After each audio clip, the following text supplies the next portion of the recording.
Black Star Network is here.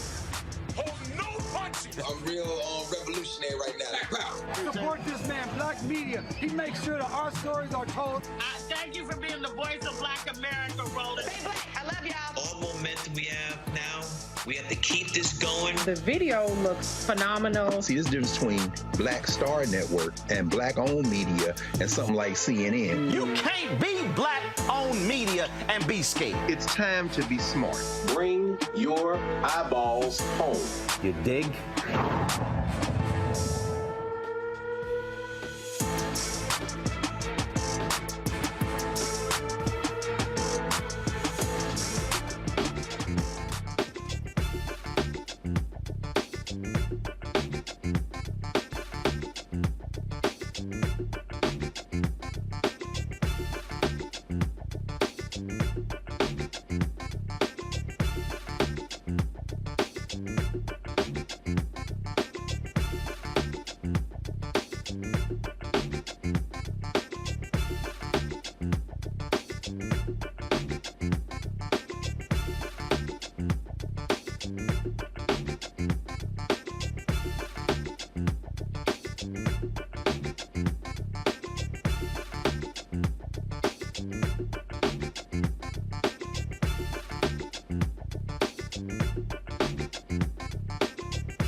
Today is Tuesday, May 30th, 2023. Coming up on Roland Martin Unfiltered, streaming live on the Black Star Network. The recent debt ceiling deal agreement will change access to social programs and start student loan repayments sooner than expected. We'll examine how this agreement will impact African Americans at higher rates, and also what lawmakers are doing to address the concerns. Now, again, it's causing a stir among Democrats and Republicans.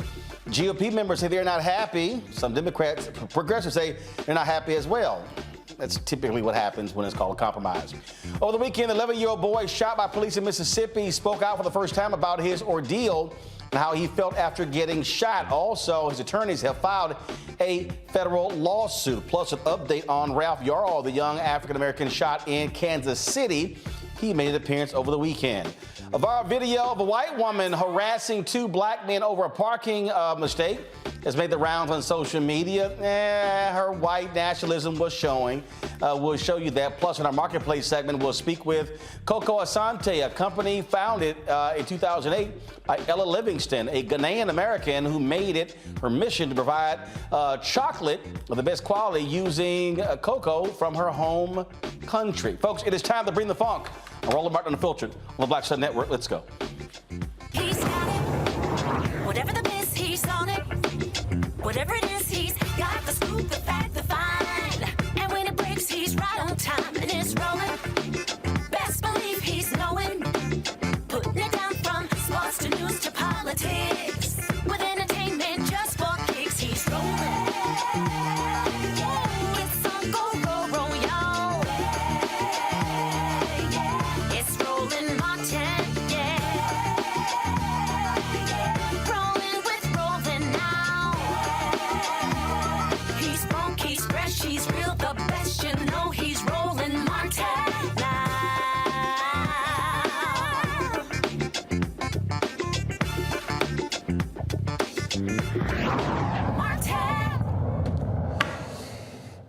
folks, there's an agreement with the debt ceiling battle between President Joe Biden and the House Republicans. Of course, Speaker Kevin McCarthy. Both of them are proclaiming that it is a good compromise, but the reality is it is going to have an impact on the poor in this country. The deal is going to resume student loan payments, hitting borrowers a month earlier than expected for 43 million Americans. Black women have been the greatest impacted by the student loan debt crisis, with women owning 2/3 of America's nearly $1.5 trillion student loan debt, and black women carrying the highest student loan debt of any racial or ethnic group. In addition to the end of the student loan payment pause, the debt ceiling deal's impact on social programs is also set to change. The bill would add work requirements to get supplemental nutrition assistance programs, Medicaid, and temporary assistance for needy families. Those benefits for people up to 55 years old. Now, it would require states to impose work requirements. They impact, of course, poor and low-income Americans more heavily hit by COVID-19, and people rely on these social programs to make ends meet. Now, here's the whole deal. Republicans are complaining they don't have enough time to read it. Also, some progressives who are saying, hey, we're not signed on to this deal anyway, but the reality is it needs 218 votes. Then you got Senator Lindsey Graham, who's whining and complaining over in the Senate by saying, oh my God, this is going to somehow just destroy the military. When we spend nearly $900 billion already on the military. All right, Sharice Crawford, nonprofit program director, research supervisor, and strategist, joins me in the studio to discuss how this is going to impact SNAP recipients. Of course, my panel, Mustafa Santiago Ali, former senior advisor for environmental justice at the EPA, based in D.C. Randy Bryan, she's the DEI disruptor, also in D.C. What happened to your shimmy new blouse, Randy? Yeah, I was cracking on you last week. Oh, you dressed like a Link today. Okay. Gotcha. Or an AKA, gotcha. All right, Joe Richardson, civil rights attorney out of Los Angeles. All right, glad to have everybody here. All right, Ms. Crawford, let's talk about this whole deal. All right, so what's the deal here? I mean, look, Biden is saying it could be worse. Republicans are saying we didn't get everything that we want. That's typically what happens. We have a compromise. Yeah, I think the center of all of this has to focus on the American people. And I think that that's where we have to draw the line. The U.S. Department of Agriculture just published their report 5 days ago, stating that the food increase is going to be at 6.5%, up to 7.5% this year. So if the USDA is telling us that people are going to be hit harder than ever before with the cost of food and the cost of living, then we need to be listening. Well, it goes to show you that I always talk about all the time how Republicans are not necessarily pro-life. When you want to sit here and cut food benefits, I mean, my goodness, that's kind of basic. Well, they need to follow suit. The District of Columbia, congratulations to us. We just published a unanimous resolution that's going to increase the Supplemental Nutrition Act by September 2023. So thank you so much. Councilman Jennings Lewis George was champion for that, along with many of us who have been proponents of making sure that neighbors can have basic human rights like food. Mustafa, we talk about this again, this agreement. I mean, look, the whole deal is just real simple. It's that they've been going back and forth. You've got McCarthy, he cannot depend upon his caucus. You got the Freedom Caucus already yelling and complaining, and they say, hey, it is worth us defaulting on our debt in order to have these spending cuts. But they were kind of quiet when Donald Trump jacked up massive spending and had tax cuts for the rich. Yeah, I think it was 3 times for Donald Trump allowed ceiling to increase. But we find right here where they're so struggling to be able to get the vote. Actually, Mustafa, hold tight 1 second because I'm hearing every other word from you. So let's figure out his audio. I'll go to you on this point, Randy. And look, when you have these negotiations, they always happen. But again, it's amazing how all of a sudden the so-called fiscal conservatives have decided to get real fiscal conservative when they had no problem cutting lots of, first of all, cutting taxes to benefit the rich when Donald Trump was in the White House. Right, that's who they serve. I think they make it very clear that they are there to serve the people that are them, that are wealthy, that are white, and mostly male. And they are not thinking about how, look, they don't care about how these programs and these cuts will affect disproportionately Black and brown people. You know, I'm getting a real kick out of this one here, Joe, and that is they tried to target the IRS in this whole deal. $80 billion, of course, was awarded to the IRS to hire more agents. Okay, now I'm confused. Okay, they were going to hire more agents over the next 10 years to go after the folks who are cheating, who is largely the rich. And isn't the job of the IRS to bring back more money? So if you have a fiscal problem, don't you think it's a good thing to get more money? But to Randy's point, those are largely rich white folks, and they don't want the IRS going after them. It's law and order as long as we're good with it, as long as it's fun to us, and as long as it's not focused towards our friends. Yes, it's common sense that they would get more money if there were more IRS agents collecting things that were out there. But regular folk are already getting hit by the government. We're not cheating that way.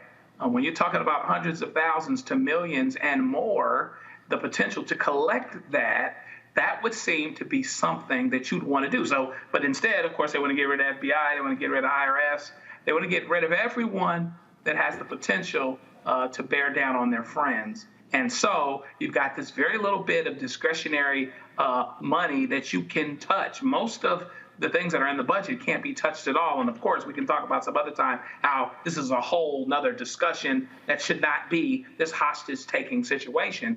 And so now you just want to cut on the regular people. And so here's where you are. I think we got you back. Mustafa, go ahead and finish making your point. Mustafa? Yeah, I mean, we just got a lot of work that we got to do. We got to continue to keep a spotlight on this. We know that we got 34, 35 million people who go to bed hungry every day. When you have these types of actions, you are continuing to impact vulnerable communities. They put the Mountain Valley Pipeline also as a part of this debt ceiling negotiation and agreement. And we know that that's going to run through lower wealth white community, black and brown and indigenous communities. And it's going to continue to drive the climate crisis. And then, of course, on the student loan side of the equation, we know that we carry a disproportionate burden for our education. So they continue to weaken and deconstruct the things that are necessary to help us to just be able to get to a baseline. I hope that folks find ways to address these additional impacts that they're now going to bring into our communities. Yeah. Here's the whole deal, Sharice, though. It still has to be voted on in the House, and then, of course, it also has to go to the Senate, so it's not like, I mean, this is just an agreement between the White House and Kevin McCarthy. Ain't like it's a done deal.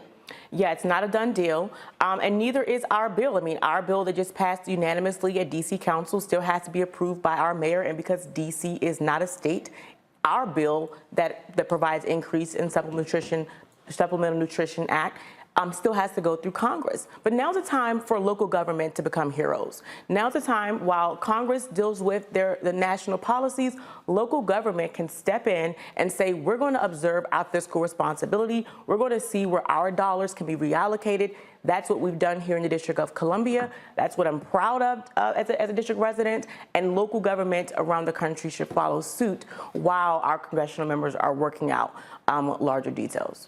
I want to go back to that whole defense point. Mustafa, I'll start with you. I mean, I really am cracking up laughing when Lindsey Graham talks about how, oh my goodness, this is going to cripple our military. Last year, $854 billion went to the Pentagon. What the hell is he talking about? Yeah, there were no significant cuts to the military in relationship to this debt negotiations and deal that now seem to be in place. So I'm not sure where the senator gets that information from. You know, the military is fine. It is the other folks whom the military fights for who are the ones that are dealing with these disproportionate impacts that exist inside of this agreement. So he really should be focused on the folks there in South Carolina who are hungry. He should be focusing on the folks in South Carolina who are tired of dealing with the floods and dealing with the hurricanes. He should focus on the educational needs that exist in South Carolina if the senator wants to actually be focused in a direction that has real meaning. I mean, I just sit here and I really do laugh at these people. Last year, Randy, Congress gave the Pentagon $30 billion more than what Biden was even asking for.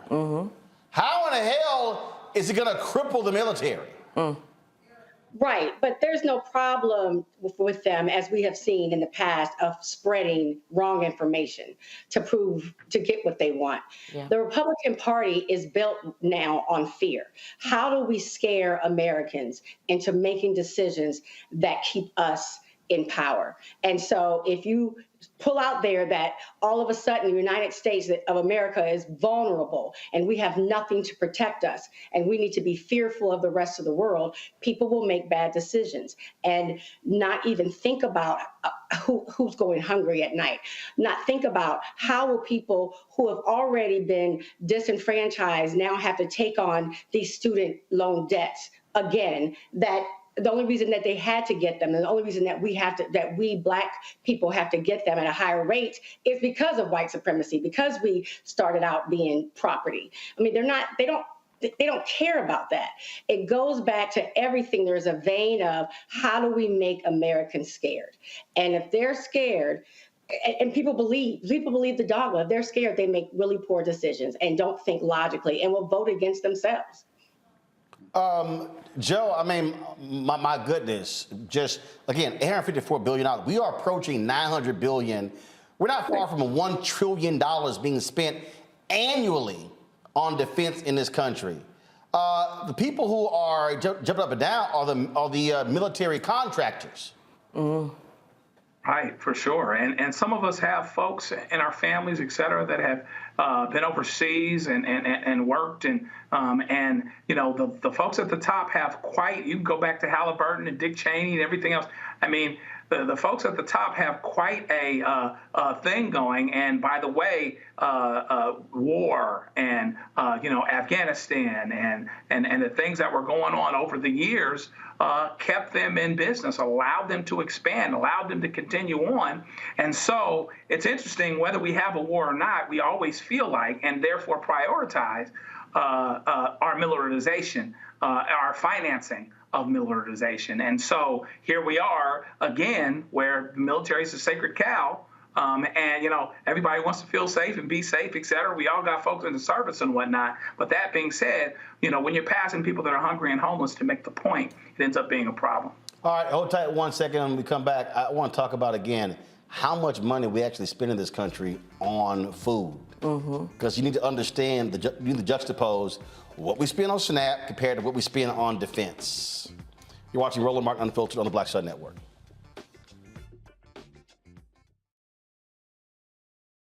Hatred on the streets, a horrific scene, a white nationalist rally that descended into deadly violence. White people are losing their damn minds. As an angry pro-Trump mob storms the U.S. Capitol, we've seen shooting. We're about to see the rise of what I call white minority resistance. We have seen white folks in this country who simply cannot tolerate black folks voting. I think what we're seeing is the inevitable result of violent denial. This is part of American history. Every time that people of color have made progress, whether real or symbolic, there has been what Carol Anderson at Emory University calls white rage as a backlash. This is the rise of the Proud Boys and the Boogaloo Boys. America, there's going to be more of this. Here's all the Proud Boys, guys. This country is getting increasingly racist in its behaviors and its attitudes because of the fear of white people. The fear that they're taking our jobs, they're taking our resources, they're taking our women. This is white fear.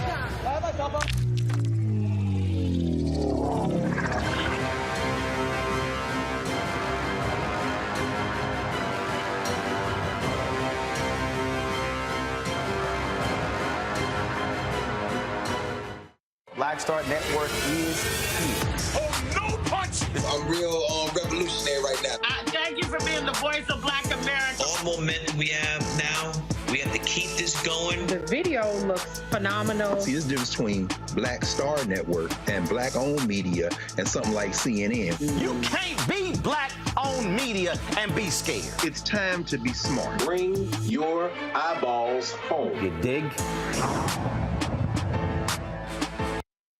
Hey, I'm Arnez J. Black TV does matter, dang it. Hey, what's up, y'all? It's your boy Jacob Lattimore, and you're now watching Roland Martin right now. Stay woke.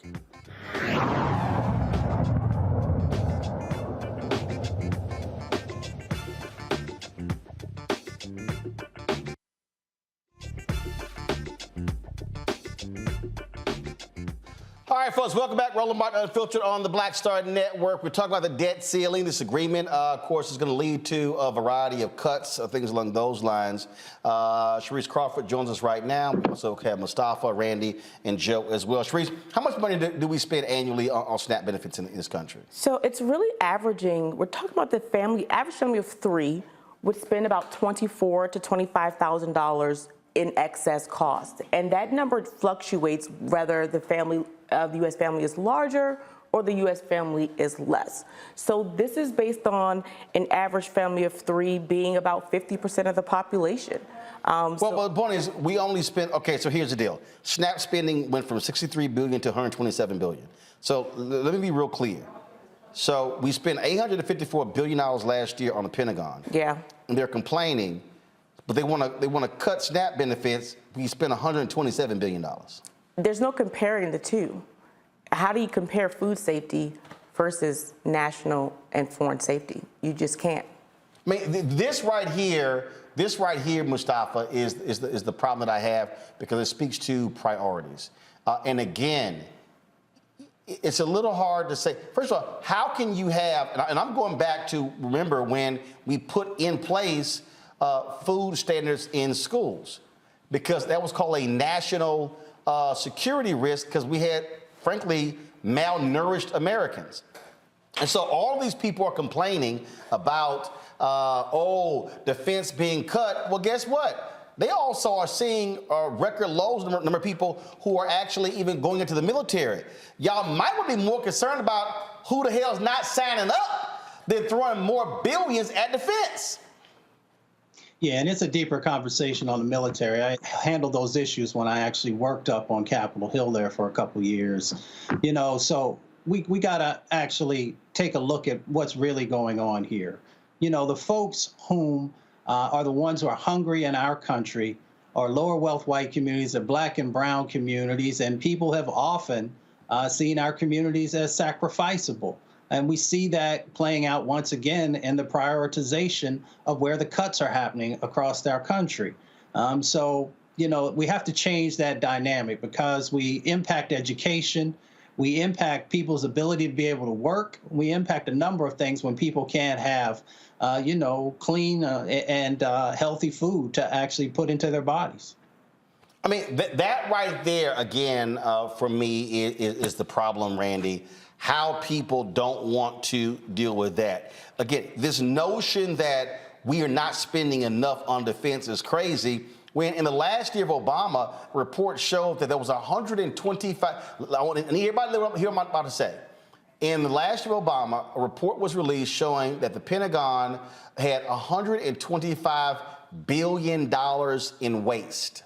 $125 billion, okay? The budget now is $854 billion. If you actually look at what they deem to be waste in SNAP programs, it's about 4%. That's a lot higher waste in the military than it is when it comes to food. But you're talking facts. Facts. And these people don't deal in facts. They deal in propaganda. There's no way they could look at those numbers and truly believe that there's a shortage or be worried about what we're spending in defense. But there's a lot of people that get very wealthy, as someone mentioned earlier, like Halliburton, off of these defense contracts. Also, that's some people love for us to show patriotism through war. And we see it as our country is and as we try to invest in Department of Defense. But even these people walking around with these guns and things, it's seen as the American way. And she's absolutely right. My research is focusing specifically on behavior patterns that deal with food insecurity, behavior patterns that deal with malnourished people. And research is showing that much of the gun violence and the violence we are seeing is directly related to unhealthy and poor health people. So we need to look at our domestic violence as a part of that and allocate resources from the domestic budget for defense to food safety. Joe, final comment, Joe.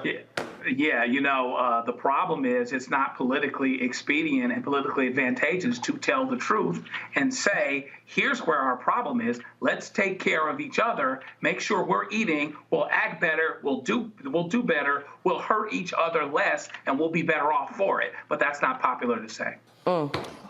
Do you expect folks who advocate for the poor to be quite vocal as this thing makes its way through? First of all, it's a 99-page agreement. They got 4 days to read it, and which is a lot fewer pages than that 500-page tax cut Trump imposed. So do you expect the advocates for the poor to try to make changes to this agreement? Absolutely. I mean, not advocates for the poor, advocates for human rights, advocates for human decency are already stepping up because they're showing what the deal is in our local budgets. So they're going to keep applying pressure. They're going to get the pressure from their local voters who actually put them in the seats and not the folks that they're negotiating deals with on the Hill. So absolutely. We're asking everyone needs to step up to make sure that there's equity in food access. All right. We certainly appreciate it, Sharice. Thanks a lot, folks. Going to a break. We come back more on Roland Martin Unfiltered right here on the Black Star Network. Don't forget, if you're on YouTube, hit the like button. Also, download the Black Star Network app, Apple phone, Android phone, Apple TV, Android TV, Roku, Amazon Fire TV, Xbox One, Samsung Smart TV. Also, support us in what we do. Your contribution makes it possible for us to travel this country. So please join our Bring the Funk fan club. Send check-in money orders to P.O. Box 57196, Washington, D.C. 20037-0196. Cash App, $RM Unfiltered, PayPal, R Martin Unfiltered, Venmo is RM Unfiltered, Zelle, Roland at RolandSMartin.com, Roland at RolandMartinUnfiltered.com, and of course, you can get a copy of my book, White Fear, How the Browning of America is Making White Folks Lose Their Minds, available at bookstores nationwide, Ben Bella Books, Amazon, Barnes & Noble, Target. You can download your copy on Audible. And don't forget, you want to watch our 24-hour streaming channel, simply go to Amazon Fire, click Amazon News, and you can check us out 24/7 right here. I'll be right back. That was a pivotal time. I remember Kevin Hart telling me that. He's like, man, what you doing, man? You got to stay on stage. And I was like, yeah, I'm young, thinking, I'm good. And he was absolutely right. What show did you have at the time? This was one-on-one. Got it. During that time. So you're doing one-on-one, going great. Yeah. You making money. You like. I'm like, I don't need to leave. I don't need to leave from Wednesday, Thursday to Sunday. I didn't want to do that. It was just like I'm gonna stay here. Or I didn't want to finish work Friday, fly out, go do a gig Saturday, Sunday. I was like, I don't have to do that. And I lost a little bit of that hunger that I had in New York. I would hit all the clubs, run around. Sometimes me and Chappelle or me and this one or that one, we go to the Comedy Cellar at 1 in the morning. And I mean, that was our life. We loved it. You do 2 shows in Manhattan, go to Brooklyn, leave Brooklyn, go to Queens, go to Jersey. And I kind of I got complacent. I was like, I got this money, I'm good. I don't need to go chase that because that money wasn't at the same level that I was making, but what I was missing was that training. Yes. Was that. And it wasn't the money. It was the money. It was that's what I needed.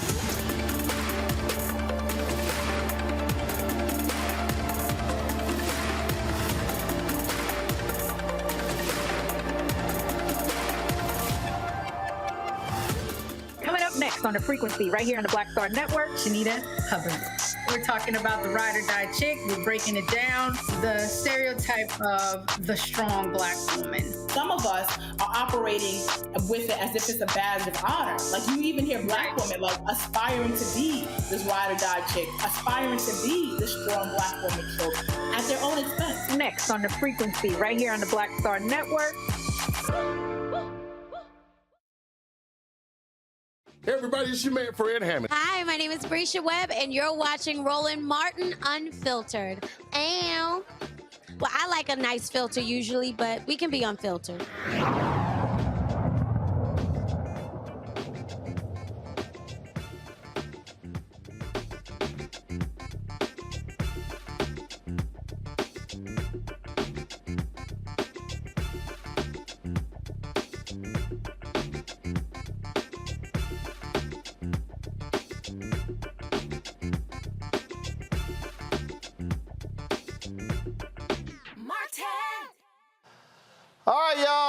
Texas actually did something good for a damn change. That is, they passed the Crown Act. Texas Governor Greg Abbott signed House Bill 567, also known as the Texas Crown Act, into law on Saturday. Of course, the Crown Act deals with, again, outlawing discrimination based upon hair texture or protective hairstyles associated with race. The bill received overwhelming support in the Texas Senate with 29-1 votes, and in the Texas House, 143-5. Now, remember, Republicans dominate the Texas House, but remember, Republicans in Congress blocked the Crown Act on the federal level, but it was finally passed in the House, but then, of course, the Senate chose not to vote. It promotes inclusivity and respect for diverse hair types and styles. And what gets me, Randy, are these people who say, oh, well, we have enough laws against this. We don't really see this as a problem. Yeah, because you're white. Right.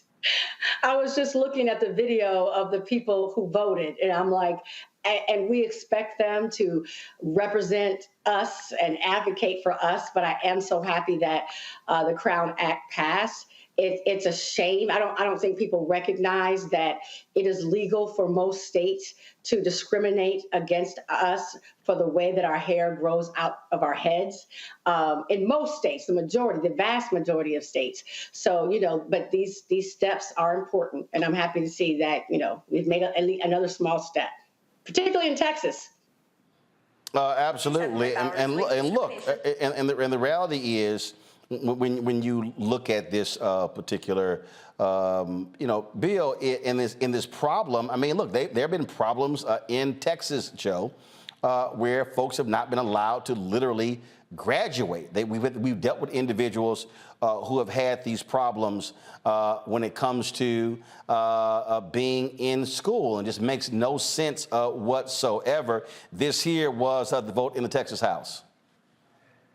Yeah, I mean, hold on, Joe, 1 second. HB 567 by Bowers, latent discrimination on the basis of hair texture or protective hairstyle associated with race. Chair recognizes Ms. Bowers to explain the bill. Thank you, Mr. Speaker and members. This is HB 567 that we strongly voted out yesterday, the Texas Crown Act. I want to thank you that we passed this yesterday, and I hope we'll do so today. I move final passage.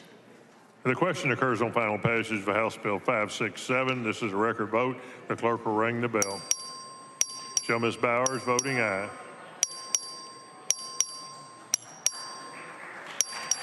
Have all members voted? There being 143 ayes, 5 nays, House Bill 567 finally passes.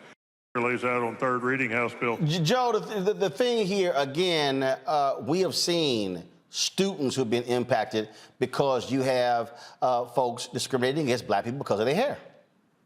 Right, and you've actually seen this nationwide. People that were trying to play ball or doing whatever they was doing, and they would say, I think one was a wrestler in another state. Hey, you can't wrestle, you can't compete, you can't do what it is that you're supposed to do unless you cut your dreadlocks, unless you cut your hair, unless you somehow present differently than fundamentally what you are. To be perfectly honest with you, I'm surprised that Texas did this, not because Texas isn't diverse enough. Texas is diverse enough. Texas has enough different types of people to understand this. But on so many ways, frankly, Texas gets it wrong. I'm pleasantly surprised that they got it right, because this is a fundamental thing. People should not be discriminated against because of the way that their hair grows. And so I'm glad that they got it right. Mustafa, it was our alpha brother Boris Miles who actually carried this forth in the Senate. Here's him speaking on the Texas floor. It's been a Senate rule order business to take up and consider House Bill 567 by Retta Andrews, known as the Crown Act.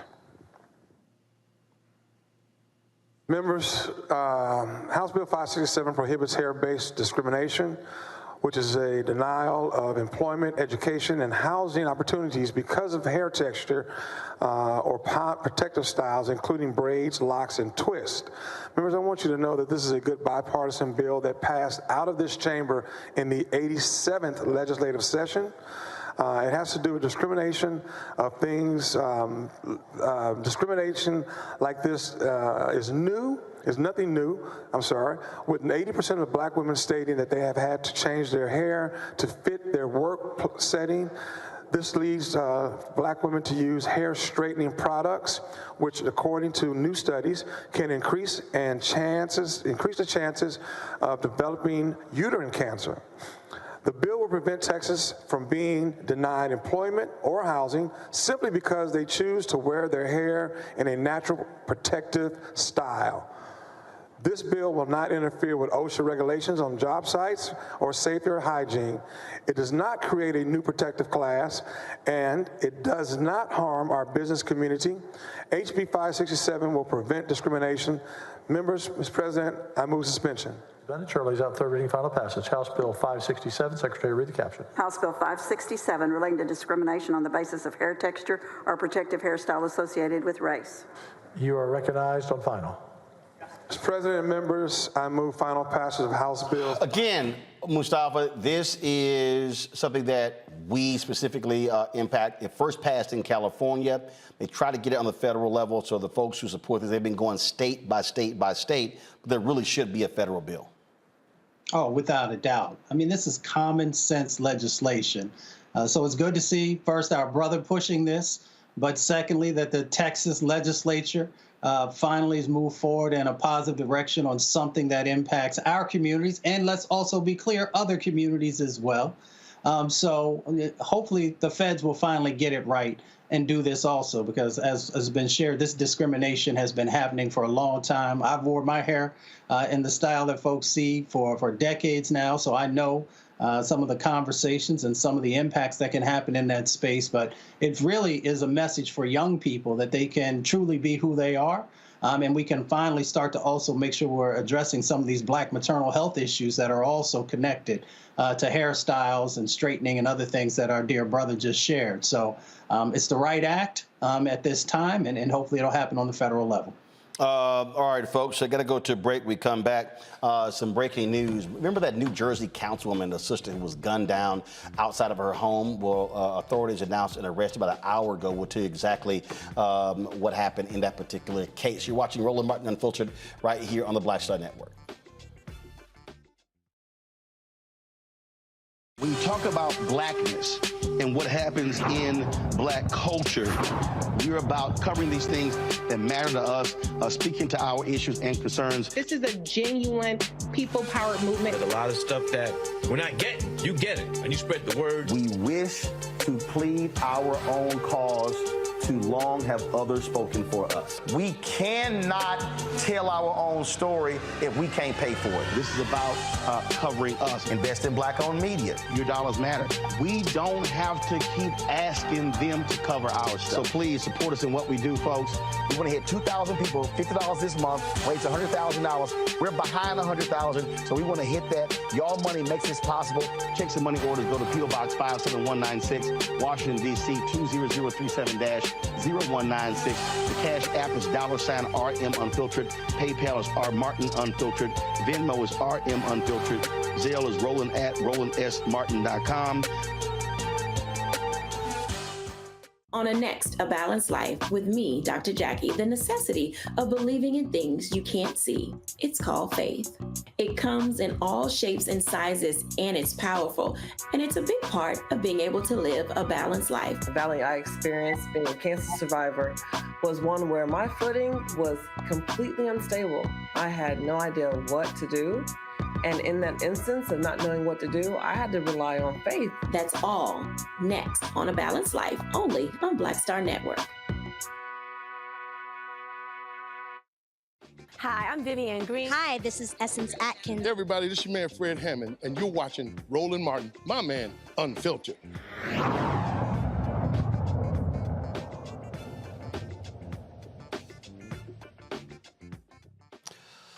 All right, some breaking news out of New Jersey. About an hour ago, authorities announced that a Virginia man has been arrested for his involvement in the death of a black pastor who also was a councilwoman there in New Jersey. This is the Associated Press story right here.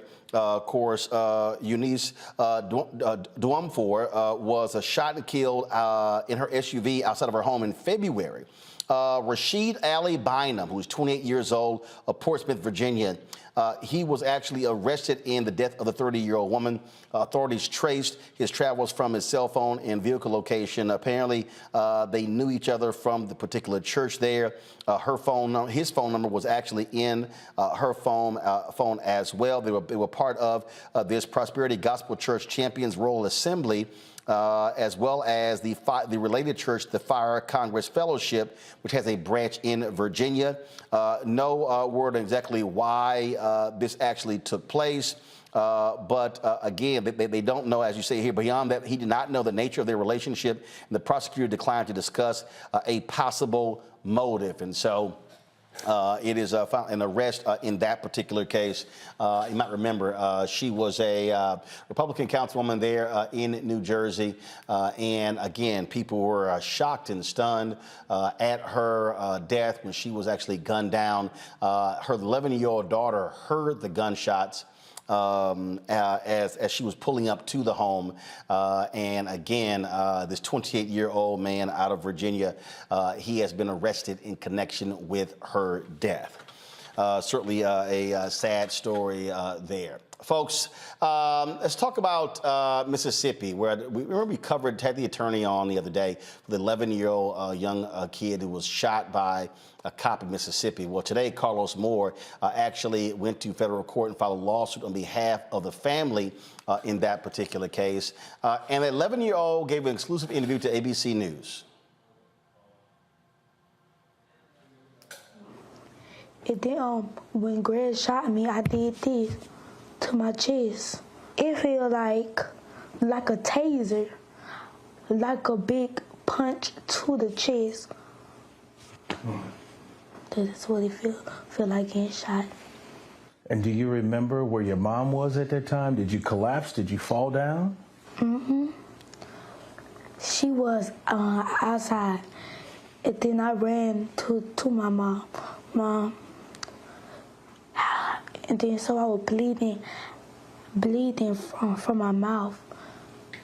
And then I would just remember singing a song. And what song were you singing? No weapon formed against me shall prosper.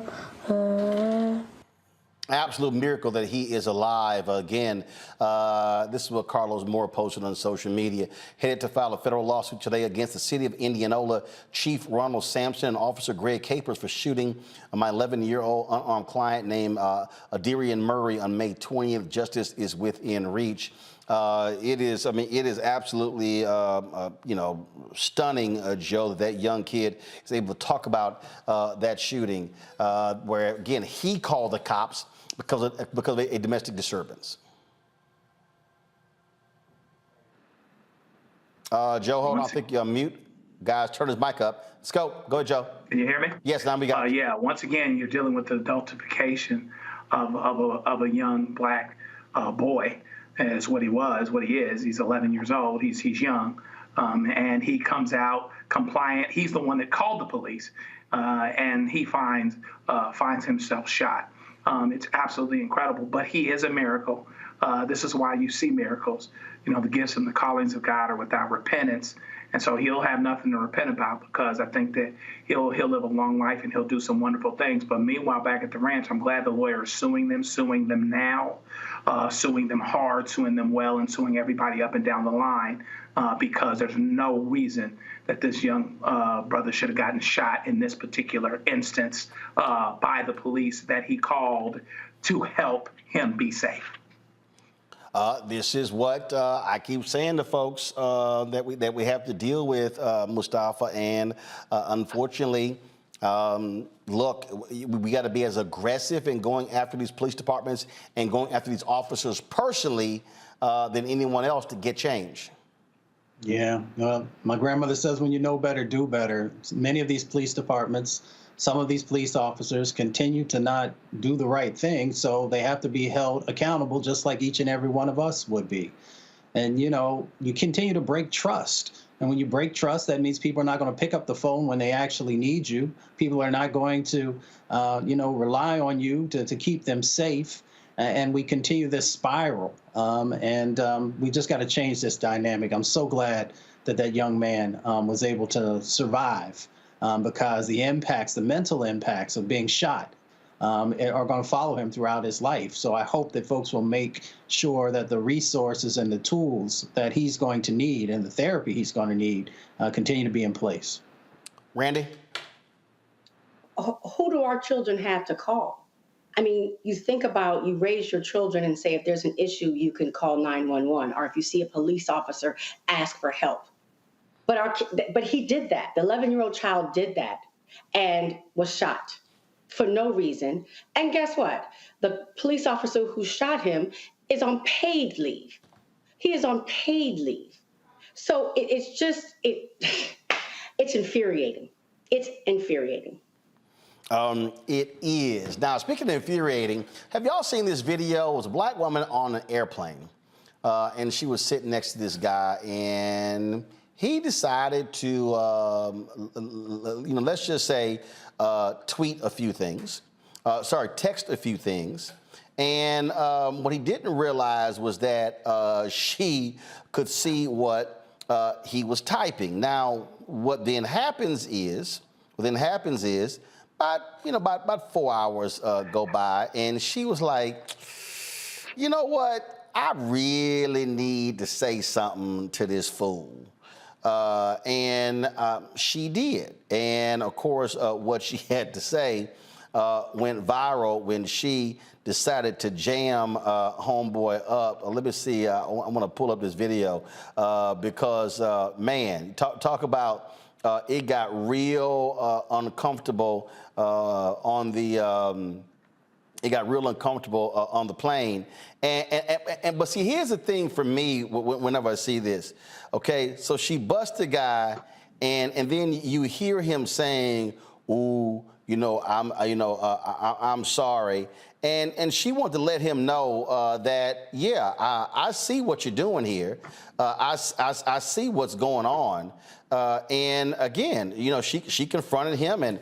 I was with 100% because I'm telling you right now, if that had happened to me on the airplane, it would have got jumped on. I'm gonna pull the video up in a second, but I don't understand these folk, again, who love to show their racism, and he made it, the comment that he made, Mustafa, was having to sit between a big black woman and these gay people on the plane, and actually said they should raise the prices. People's foolishness has no bounds, if you will. And that's why you got to put people on blast, put a spotlight on racism and racist individuals so that the world can see exactly who they are. And so that the repercussions that also come from your foolishness, from your bigotry, is also out there. And in many instances, folks lose their jobs. They lose the respect of folks around them, and rightly so. This is the actual, let's see here. We'll make sure this is the right video here. Y'all, check this out.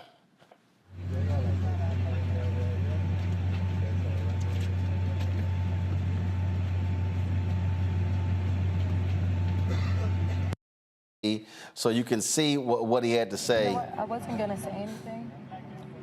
say anything. But I decided I want you to feel as uncomfortable as I do. And I want you to know that I saw your text messages and I think you're disgusting. What text message? You know exactly what I'm talking about. I'm not going to repeat it because everybody doesn't need to know, but I want you to know that I know. I saw you and I think that you're disgusting. You don't have anything to say to that, right? Yeah, I didn't think so. And speaking of, you should. And speaking of airlines weeding people out, maybe if they raise prices, maybe you wouldn't be able to afford to sit with your family. That way they don't have to sit next to black people. Okay? Yeah. No, you don't have to be sorry to me. You're sorry because I saw it. But I want you to feel as uncomfortable as I do sitting next to you. You should be. Hey, these folks love showing themselves, Randy. And I love that the sister woman called him out. I tell people, make racism costly, either to their egos or to their pocket, but don't let them be comfortable with showing out. Joe, I would assume you agree. Oh yeah, no doubt about it. And she did it real classy-like. Didn't call the stewardess, didn't call anybody else, didn't call the air police, as it were. Just let it know. Listen, I see you and I hear you, and you ain't nothing, and it's not a secret. And so I like that. She did it real good. Mic drop. You know, and again, look, these folks sit here and they do these things, and again, they show themselves repeatedly. And look, I'm all about utilizing the device. And so I just want to let y'all know again, I just want to give y'all a tip. So if y'all are confronted, if y'all have to deal with these crazy races, so I want y'all to shoot this direction. Okay, I want you to shoot horizontal or landscape, so that way it fills the whole screen up. Otherwise, go back. Otherwise, when you shoot, when you shoot like this, well, it looks like that. So that way, we need to get all of their stuff in the screen so we can see exactly what they're posting. So you see right here how she, how they froze it. So yeah, just a little tip, y'all. Just go ahead and just shoot horizontal landscape. All right, I gotta go to a break, and here's the deal, y'all. It's a couple of the videos we're gonna show y'all, which are absolutely crazy. One of them, this white attorney in New York. Why does he snatch the wig off of a sister's head? Walking down the street, he just snatched the wig. He ain't got a job today. Then you got a white woman mad because somebody parked for 30 seconds and she just had to block them in her car. Then folks are really outraged over some Juneteenth banners in South Carolina with white people on the banners. All these stories absolutely mind-boggling, and we're going to talk about them right here on Roland Martin Unfiltered, right here on the Black Star Network. Don't forget YouTube. Hit that like button, y'all. We should win to go over 1,000, the 1,500 likes every single show. Also, download the Black Star Network app, Apple phone, Android phone, Apple TV, Android TV, Roku, Amazon Fire TV, Xbox One, Samsung Smart TV. Join our Bring the Funk fan club. Send your check and money orders to P.O. Box 57196, Washington, D.C. 20037-0196. Cash App $RM Unfiltered. PayPal R Martin Unfiltered. Venmo is RM Unfiltered. Zelle Roland at RolandSMartin.com. Roland at RolandMartinUnfiltered.com. We'll be right back. Next on the Black Table with me, Greg Carr. We welcome a towering intellect, activist, master theorist, prolific author, and unstoppable firebrand for change. The one and only Dr. Errol Henderson joins us to talk about his new book, The Revolution Will Not Be Theorized, Cultural Revolution in the Black Power Era. And this is what's going on in so much of academia and in some movement circles is an anti-Black nationalism. It's an hour of power that you don't want to miss. That's right here on the Black Table on the Black Star Network. I'm Deborah Owens, America's Wealth Coach, and my new show, Get Wealthy, focuses on the things that your financial advisor and bank isn't telling you, but you absolutely need to know. So watch Get Wealthy on the Black Star Network.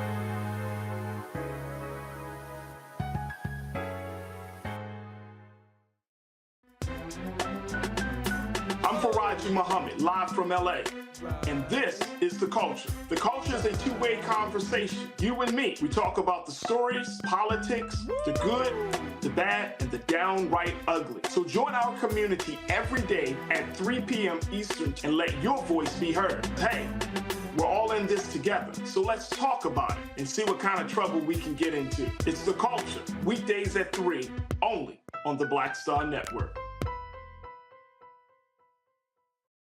Hi, I'm Gavin Houston. Hi, I'm Carl Payne. Hey, what's up, y'all? It's your boy Jacob Lattimore, and you're now watching Roland Martin right now.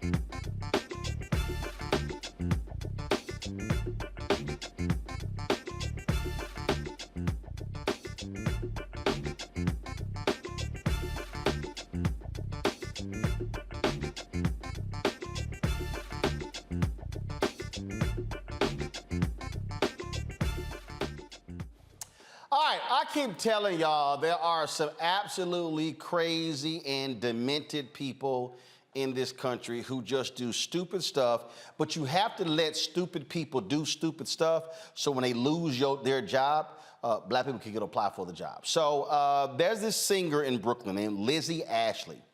So Lizzie posted a video, y'all. She posted a video on social media where she was just minding her business, walking down the street,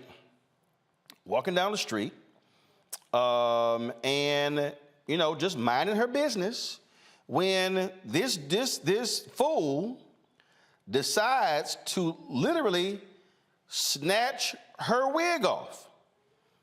Okay, so she just minded her business, walking down the street, and he just snatched her wig off. Now, she posted this video on social media. It's gotten just hundreds of thousands of views since she posted the video. So let me go ahead and get it ready here. All right, so y'all, this is what she posted on TikTok. Reason? For what reason? For what reason did you take my wig off? Because what made you think that was the good thing to do? What made you think that was the good thing to do? Please. For what? For what? Why did you do that? What makes you think that that's okay? Is that funny? Is that funny? Apologize. You don't even fucking know me. No. Do you hate women or something? Please. Why did you take my wig off and keep walking? Hello, Anthony Ulrich of New York City. All right, so she put it out on social media, and look, people were like, yo, we found this dude. And so she actually was quite interesting. She goes, damn, y'all good. She goes, it didn't take y'all long at all to find this guy. Watch this. Why? Why did you take? 'Cause you had a bad day. You take one down. You sing a sad song just to turn it around. You say you don't know. You tell me don't lie. You were gonna smile. Did not take long for little Anthony to be found. And so what ended up happening was they found out that he's an associate lawyer in New York City, or I take that back. He was an associate lawyer in New York City because after folks found his employer and then they found it on social media, what was posted here. We have been made aware of a video of a non-work-related incident involving one of our associates circulating on social media. We take seriously any inappropriate behavior by any employee, whether inside or outside the workplace. This associate is no longer with the firm. All right, F around and find out, Joe. You know, this cat just wasn't thinking, you know, at the end of the day. And on top of everything, as a lawyer, he's supposed to act a certain way. You're an officer of the court. It's okay to take a load off and to relax, but you should not fall into moral turpitude. You should not fall below a certain level. And if not for your own enlightened self-interest, don't do anything that'll get you in trouble legally or morally, because people will bang on you. I was just saying last week on a thing we do call the legal moment. Do not do anything. You know, let's have a discussion about what you should post on social media, what can get you fired or whatever else. Anything you would have to explain later, don't do it. Hello? But in any event, my dad used to say, a hard head makes a soft behind. I didn't know what he was talking about, but I do now. And I imagine that our former associate knows as well. You know, obviously, this sister was greatly bothered by what took place, Randy, obviously. And there were several different posts that she made on her TikTok channel talking about what took place. And again, it was when the post continued, and all of a sudden, other people began to see it. They begin to pick up on it, and then it began to pick up steam. And again, this is just a sister who just minding her own business. This right here is the first post that she made after that video. I'm safe. But look at this. If you pull the wig, it looks like it's gonna come off, right? and then it gets stuck because it has combs in it. So he ended up pulling my hair. In order to officially take it off, you have to then yank down and then try your best. It's still not coming off. He dead pulled my whole wig off. Like, I just got home. I'm safe. But Now, look at this. You tell in the video, homeboy is inebriated. But again, this idea that you can just walk around and just grab a black woman's hair and like, yeah, we all good. It shows that he had no respect for her as a person. He illustrated that he thought that he was superior to her. Why would you do that? And, you know, I get sick of people always using alcohol as an excuse. He said, oh, I was drunk. Drunk people don't go around just ripping people's wigs off or even feeling as if they have the right to touch people, particularly people that they do not know. So I am happy that the law firm dealt with him swiftly. And I'm particularly happy that that sister recorded her reaction and what happened. There's power in recording these days. Indeed. And this is what she said after his identity was determined. Everyone, because I know people are writing like, yo, I did this, I did that, I did this. Yo, I appreciate y'all. Like, I did not go to waste. I did every single thing that certain people told me to do. I can't go into too much detail. But Tuesday, I will take action. Today's a holiday, so have a good day, guys. Peace, peace. Thank y'all. This here, I am unable to say more at the moment as I move forward legally. I appreciate everyone who identified, called, an email. Once I receive an update, I can share, trust, believe I will. Thank you again. Mustafa, we were talking about the Crown Act a little bit earlier.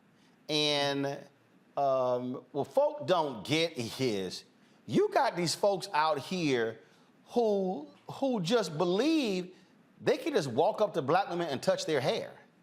And like this, I'm fascinated by it. I can give you numerous examples of folks who have had to deal with that over and over and over again, because you got these folks who just are stuck on stupid and think that they can just, in fact, Rachel Ponder, I'm gonna find this here. She posted something on TikTok, same thing, where this guy wanted to just pat her head. And she was like, do you think just pat me like I'm some damn pet?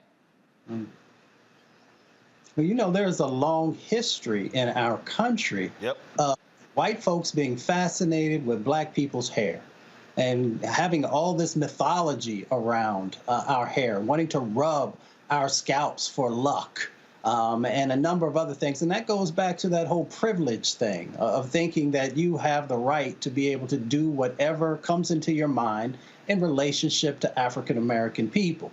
And this is just another example of power and privilege. And this individual believing that there would be no ramifications for his actions, and he was incorrect. Albert Einstein said there are two things that are infinite: the universe and human stupidity.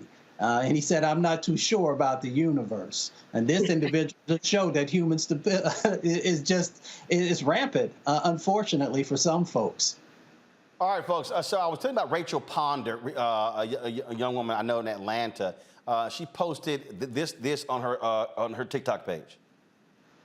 To pat my hair, and I was just hella confused because I'm like, is this man this dumb, where he is just culturally unaware of the dynamics that exist between white people and brown people? Like, what the hell? And so I'm going back and forth with him. I'm like, yo, no, I don't let nobody touch my hair. And then he goes, oh, okay, I see how it is. I see his tone changes. I see he sits down. Mind you, he's drunk. He's got a beer in his hand. And then he says this, don't worry, I'm gonna get to touch it anyway soon. It took everything within me now to blow the fuck up. Like, I'm talking like my whole body was just like on fire. On fire. Coming over my spirit. And I was like, no, the hell you won't. And I walked inside. Now, I was shaking. I was angry. I didn't even feel like getting up on the mic to sing no more. I'm like, fuck this shit. And it reminded me of this video I saw yesterday. Sir, for what fucking reason? For what reason? For what reason did you take my wig off? Because what made you think that that was the good thing to do? What made you think that that was the good thing to do? That man has been found. TikTok, Black Twitter did their thing, but to have that happen less than 24 hours, I was a little triggered. Like the whole thing, it just was upsetting, and it made me also realize, I'm like, yo, does the black friend know he like this?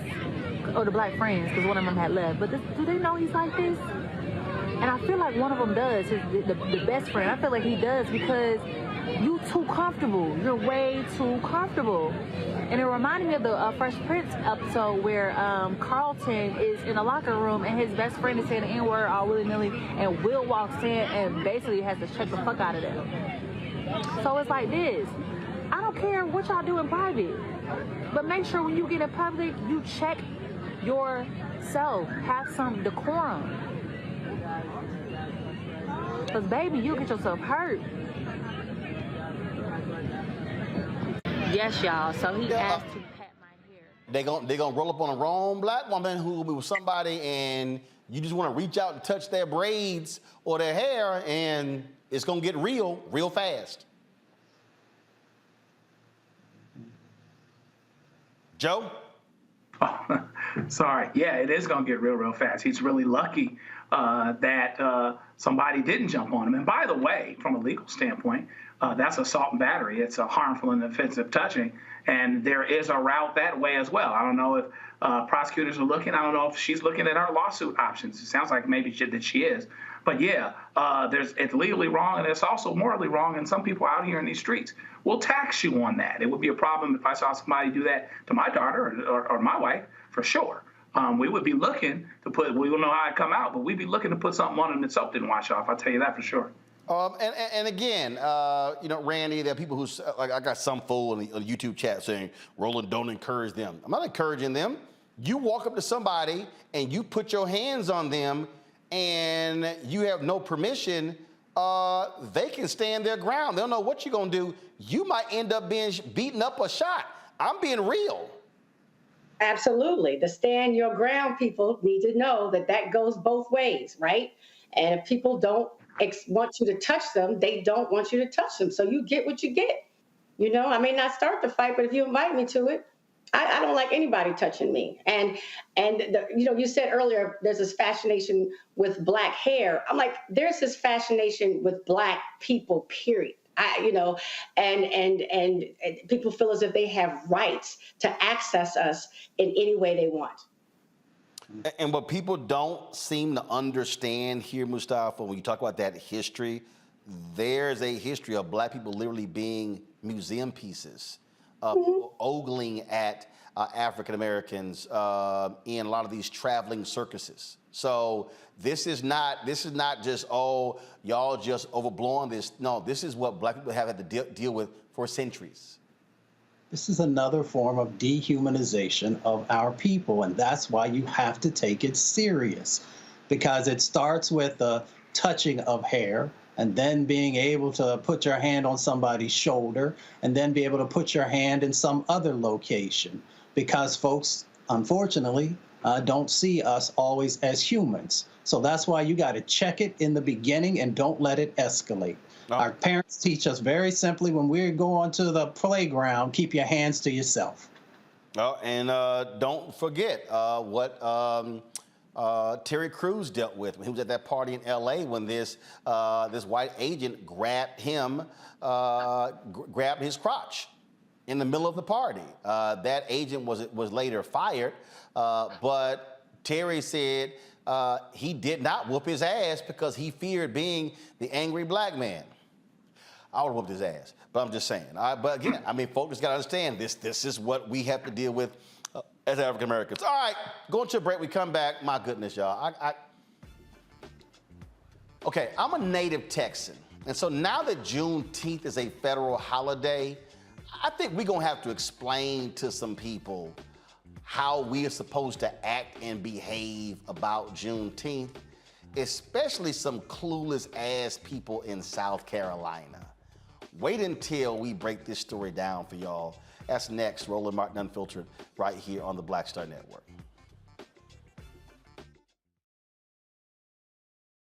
Hatred on the streets, a horrific scene, a white nationalist rally that descended into deadly violence. White people are losing their damn minds.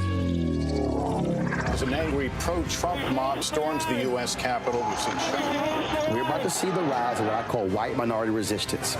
We have seen white folks in this country who simply cannot tolerate black folks voting. I think what we're seeing is the inevitable result of violent denial. This is part of American history. Every time that people of color have made progress, whether real or symbolic, there has been what Carol Anderson at Emory University calls white rage as a backlash. This is the rise of the Proud Boys and the Boogaloo Boys. America, there's going to be more of this. Here's all the Proud Boys, guys. This country is getting increasingly racist in its behaviors and its attitudes because of the fear of white people. The fear that they're taking our jobs, they're taking our resources, they're taking our women. This is white fear.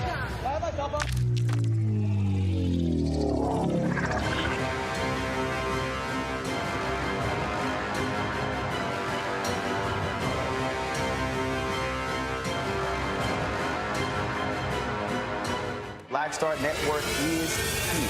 Oh, no punch! I'm real revolutionary right now. Thank you for being the voice of Black America. All momentum we have now, we have to keep this going. The video looks phenomenal. See, there's a difference between Black Star Network and black-owned media and something like CNN. You can't be black-owned media and be scared. It's time to be smart. Bring your eyeballs home. You dig? Hey, everybody, it's your girl, Lunel. So what's up? This is your boy, Earthquake. Hi, I'm Chaley Rose, and you're watching Roland Martin Unfiltered.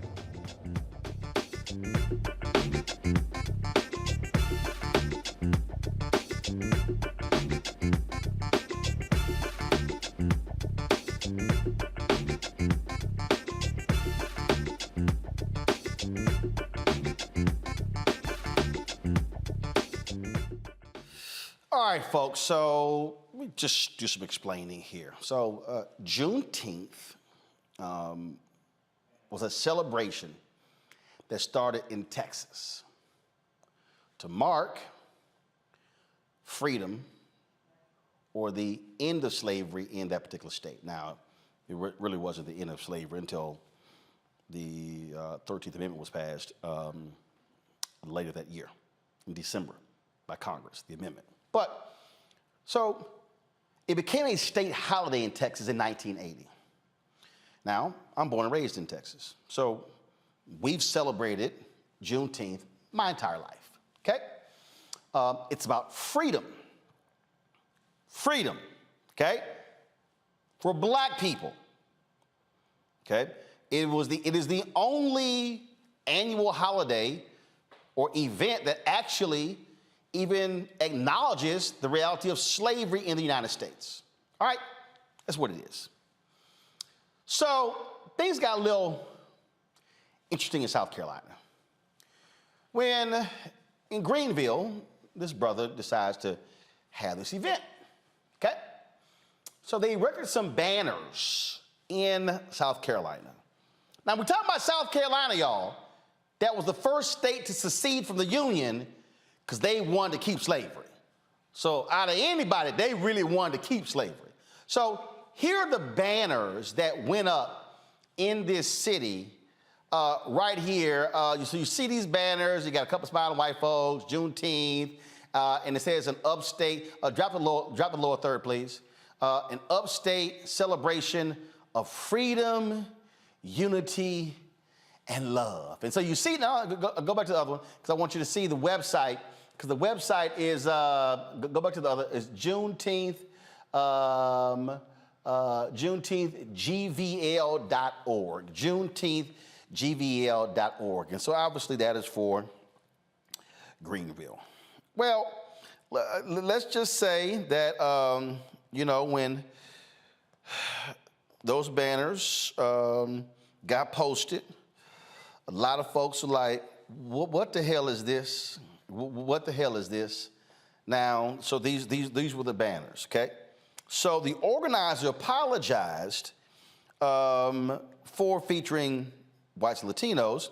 So Reuben Hayes, who's the executive director of Juneteenth Greenville, he initially defended the banners, saying they intentionally represented a varied spectrum of races.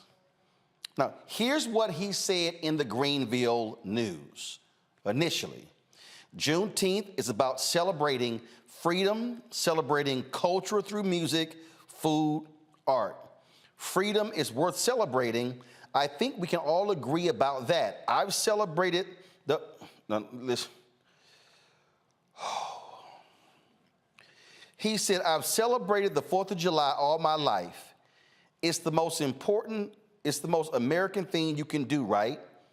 But that Independence Day did not include all Americans, and until all of us were free, were we really free? That's why education about the history of Juneteenth is so important. It represents the complete freeing of America. First of all, he's wrong as hell. He don't even know what the hell he's talking about, okay? Now, he was asked, what do you say to people who don't look like you, people who may be reluctant, who might feel like it's not their holiday to celebrate? Like that it is a black holiday, okay?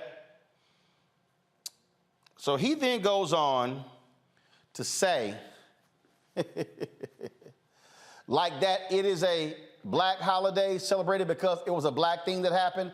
But in order for this holiday to even come, 500,000 Americans had to die in the Civil War. If you really know the history or really understand it, there's no denying that this is one of the most significant holidays in our nation's history, the most American holiday. It's just that it happened on the backs of African American slaves, and some folks just don't want to make that connection or association. But that's just the fact of the matter. It is an American holiday. Okay, Reuben.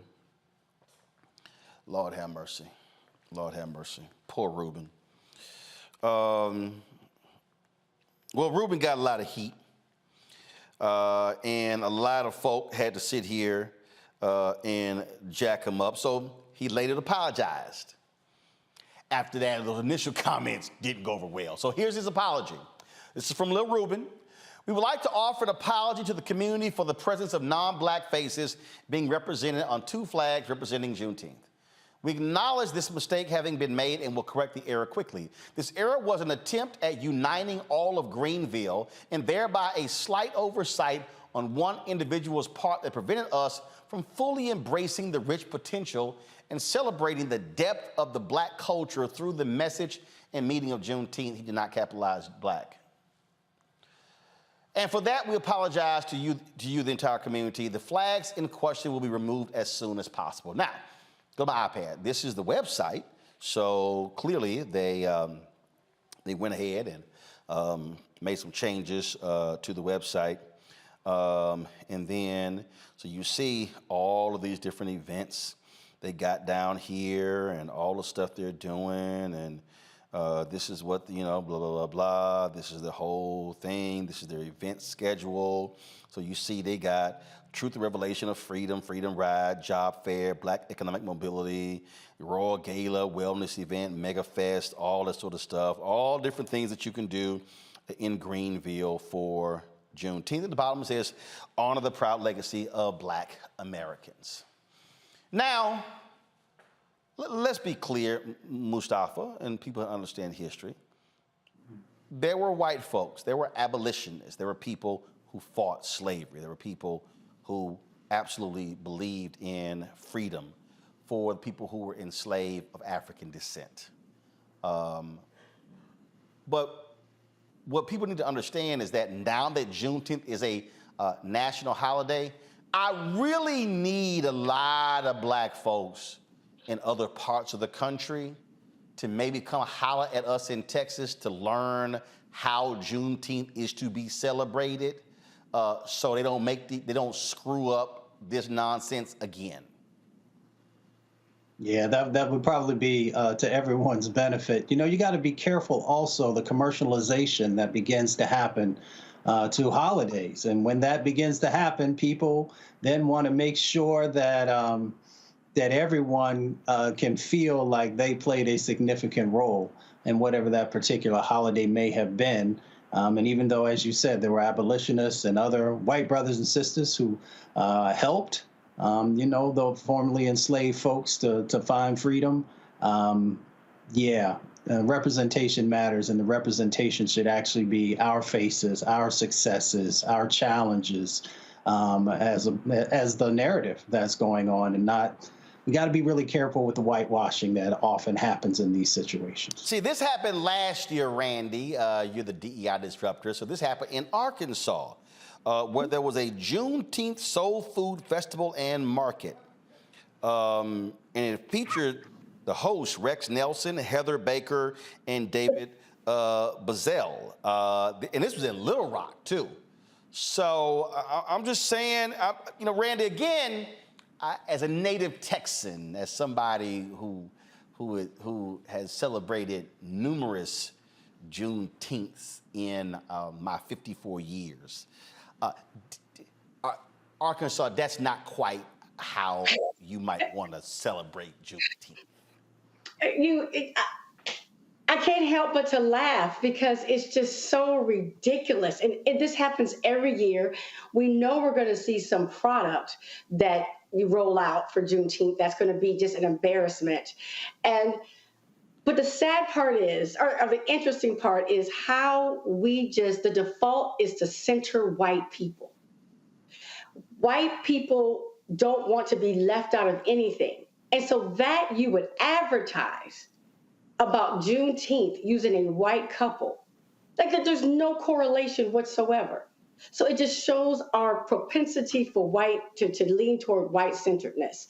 And his earlier statement, I read a statement that he said earlier about they wanted to ensure that they were being inclusive. And people don't understand that DEI or any efforts around diversity and inclusion came from repairing something. It fixes a problem because most things are already majority white. So you look to diversify, right? You look to include other people and make sure that they feel safe and comfortable and seen. It was not designed to ensure that white people felt included in every story, in every event. Not saying that they cannot participate in it, but they certainly shouldn't be the center of it. And so if y'all want to understand, again, the folk who don't understand this. So last year, CNN did this broadcast on Juneteenth from the Hollywood Bowl. It was a concert. So this year, now I want y'all to check this out. So this is what CNN announced.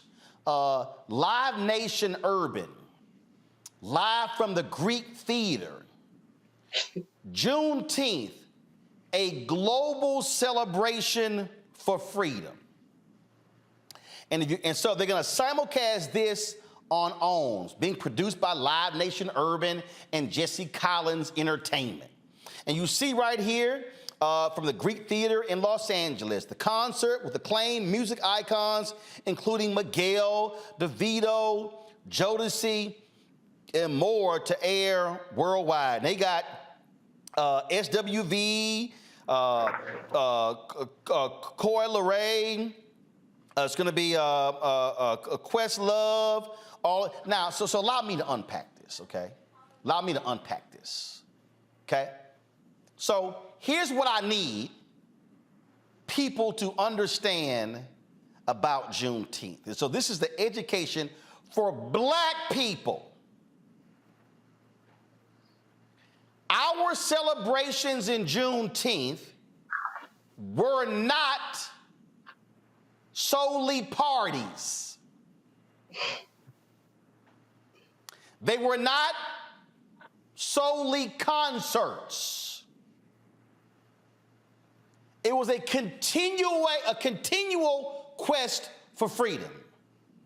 So when we had Juneteenth events in Houston, we had concerts, barbecues, voter registration, political education, economic education. It was a cornucopia of things because it wasn't just a big old party. Second of all, what CNN gets completely wrong, Juneteenth, a global celebration. Juneteenth ain't global. Right. Let me say it again, CNN. I know y'all having struggles with ratings, but clearly y'all didn't have many black people in the planning of this because Juneteenth is not a global celebration. It's not a worldwide holiday. And so the question I would then have, Joe, for CNN is, what else y'all gonna talk about besides the concert? In fact, to the organizers of the concert, what else are y'all gonna have at the Greek Theater other than performances? Are you going to have political conversations? Are you going to have economic because that's actually what we've always done when we had Juneteenth events. And so what I hope, Joe, is that black people are not going to allow non-black people to trivialize and compartmentalize and narrow Juneteenth into another shuck and jive day where black people entertain us with their talents, but we don't want to deal with all the other stuff that black folks have to contend with in the continual quest for freedom. Yeah, I mean, I'm a deal maker, in the practice. So hell, let's make a deal. As soon as we truly are free and we're everywhere we need to be, we will have a celebration. We'll make it global because we want to shout at the rooftops, and we'll even let the white folk be on the posters in South Carolina. But meanwhile, back at the ranch, the situation actually is that we aren't there yet. Not long after this and the Reconstruction, which was just for a brief moment, we had Jim Crow. We had those things rolled back, and in South Carolina and other places. This is in another breath where things are happening, laws are getting passed that restrict freedom and that take away and have the potential to bind and oppress. So we're not there.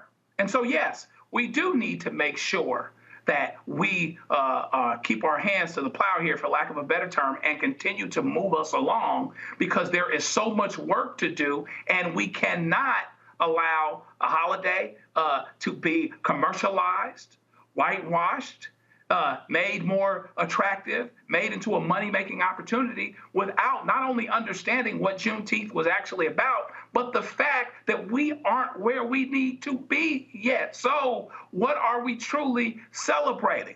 Add education, add political action, do something towards organizations that are working towards voting rights.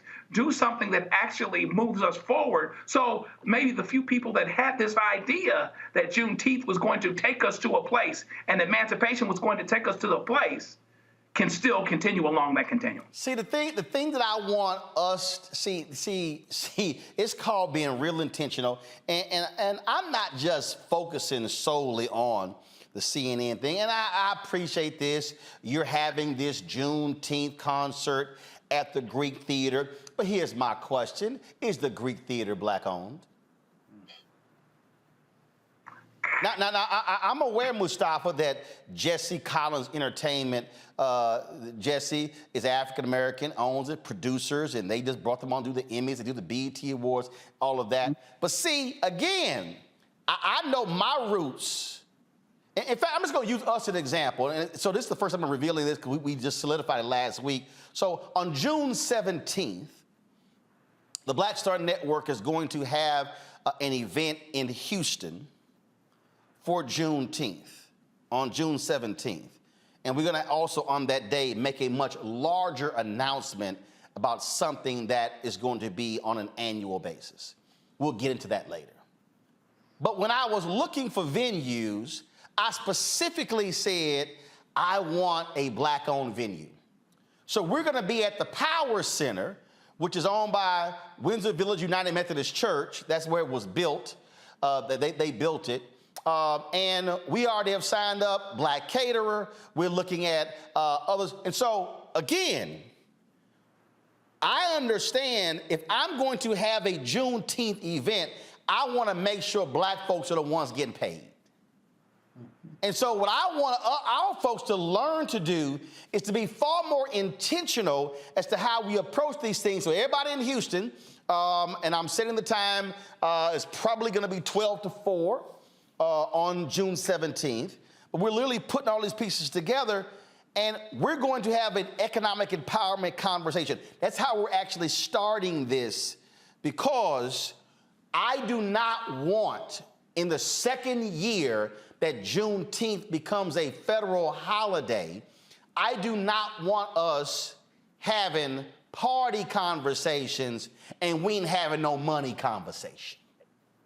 Exactly. It always comes back to the economics and the strategic planning. When you're about to put an event on, the question should be the one that we raised. Who's the venue? Who owns the venue? How will those resources make it back to the communities that we are highlighting? Are we making sure that our contracting and subcontracting that's happening, that it is going back to those black businesses, that those dollars are so critically needed? So as you said, it is about intentionality, but that intentionality is infused into the strategic planning if you are serious and you are prioritizing, whether it is Juneteenth or other types of events that come out of our communities. Then we have to just make sure that the dollars are actually making it to the spaces and places that need them the most. And that's the thing, Randy, that I want black people, as we're watching these Juneteenth events, as we're watching corporate sponsors, I want us to be asking much greater questions. Don't just sign on as a sponsor. What are you doing for black folks beyond the event? Absolutely. We need to not accept performative activism. We need to demand more from these corporations and organizations. They feel as if they can put a kente cloth on on some soap, and we think that they are down. No, we want to know. We want to look at your supplier diversity.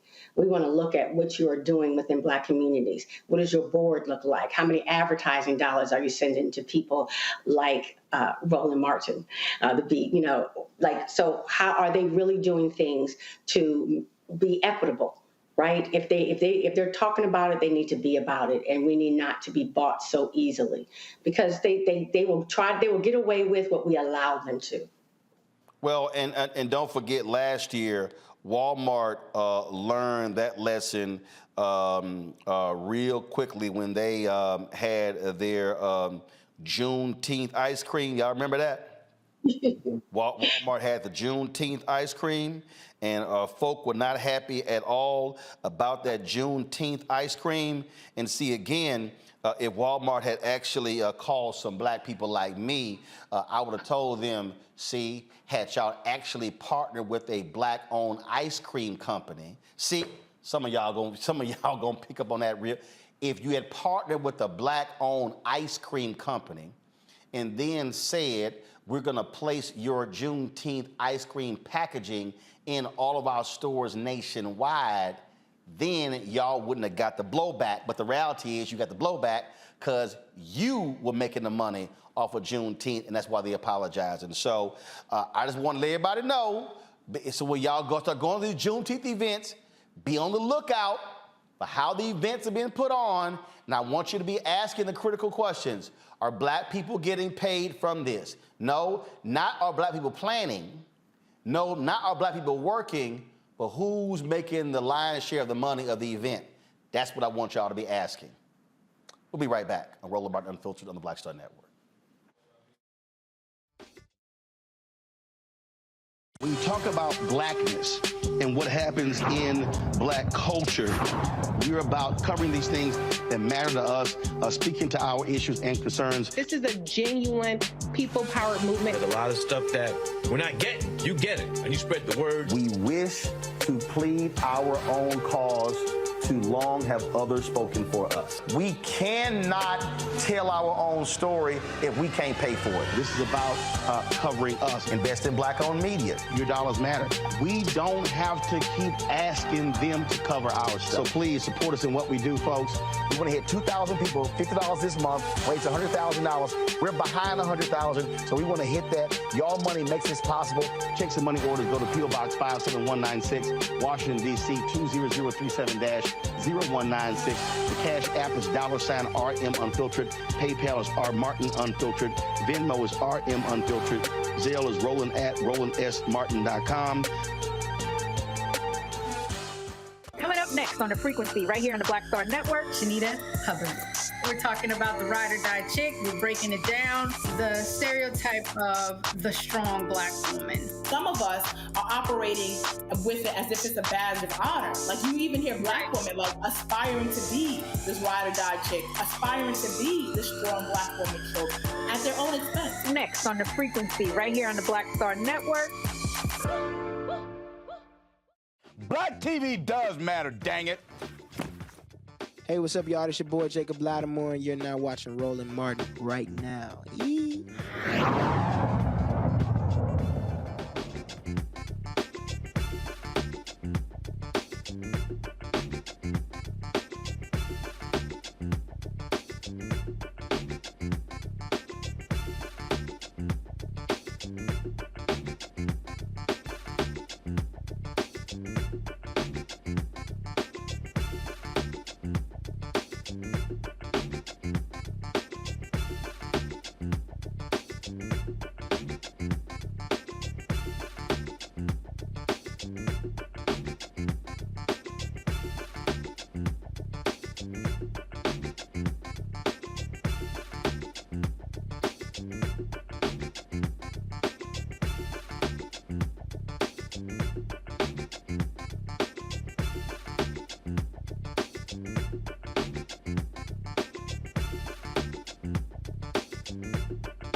Mariah Cochran has been missing from Peru, Indiana since April 29th. The 17-year-old is 5 feet 10 inches tall, weighs 115 pounds with black hair and brown eyes. Anyone with information about Mariah Cochran should call the Taylor University Police Department at 765-998-5555, 765-998-5555. And also some sad news about one of our black and missing out of Florida. The body of 79-year-old Frederick Bacon has been found. Frederick went missing on Wednesday, May 17th. His body was found Friday. Manatee County, Florida Sheriff's Office is investigating Bacon's death and said no foul play is suspected. His death appears to be an accident, and certainly our condolences go out to the Bacon family. Louisiana jury finds a man not guilty of murder in a historic acquittal, sparking a fight to review Jim Crow verdicts. Evangelista Ramos, a black immigrant from Honduras, was acquitted of murder stemming from an arrest in 2014. Now, Ramos was convicted of a second-degree murder charge in the stabbing death of a woman. After a retrial, defense attorneys found DNA from two people. Neither Ramos was found. Was Ramos. The DNA was found under the victim's fingernails in Nora Ramos' apartment, where prosecutors argued the woman was killed. A non-unanimous jury initially convicted Ramos in 2016. This decision was ruled unconstitutional by the Supreme Court in the landmark case of Ramos versus Louisiana. The court acknowledged the practice as a relic of racism from the Jim Crow era of laws enforcing racial segregation. Louisiana state Democrats have a proposed bill establishing a commission to decide whether a verdict resulted in a miscarriage of justice and whether parole is warranted. Critics of the bill argued that mandatory new trials would strain the court system. Again, here you have folks, Joe, don't care about let's have righteousness with the law. Let's just keep folk locked up. This is why Louisiana is one of the most heinous states when it comes to criminal justice. Yeah, and the Louisiana situation for what did get accomplished as it pertains to this particular Supreme Court case, and let's be clear, it came down because of the Supreme Court. The job is not quite done because it's not retroactive. And that's what needs to happen, because the estimate is there may be 1,000 to 1,500 more people that are still in that situation and can't get something undone. There is always this very, very difficult tug as it pertains to exonerating people, because it actually, to prosecutors and to those that want to feel safe, it makes them feel less safe to know that they actually got it wrong, or for the system to publicly recognize that it got it wrong and that it got it wrong a lot.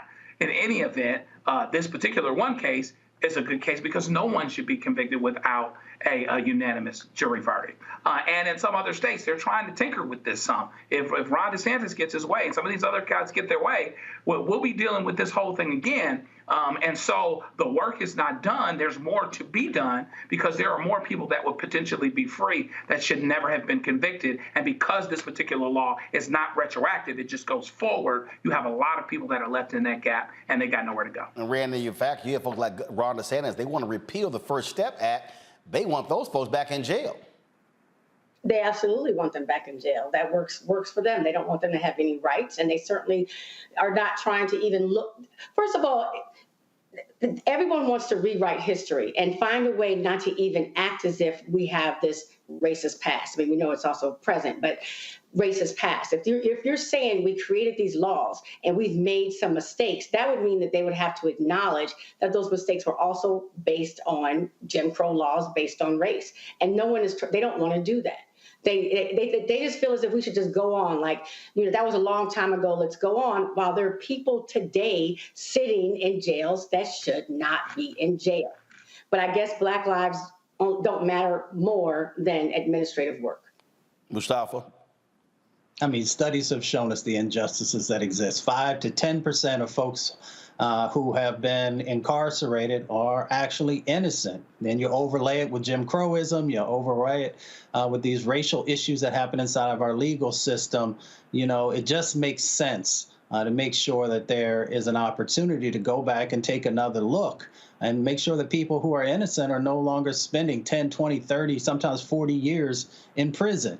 But of course, we know that there are individuals like Ron DeSantis and the former Trump presidency who will pardon folks and who also send out these messages that the people that they see value in, that they'll get them out of prison.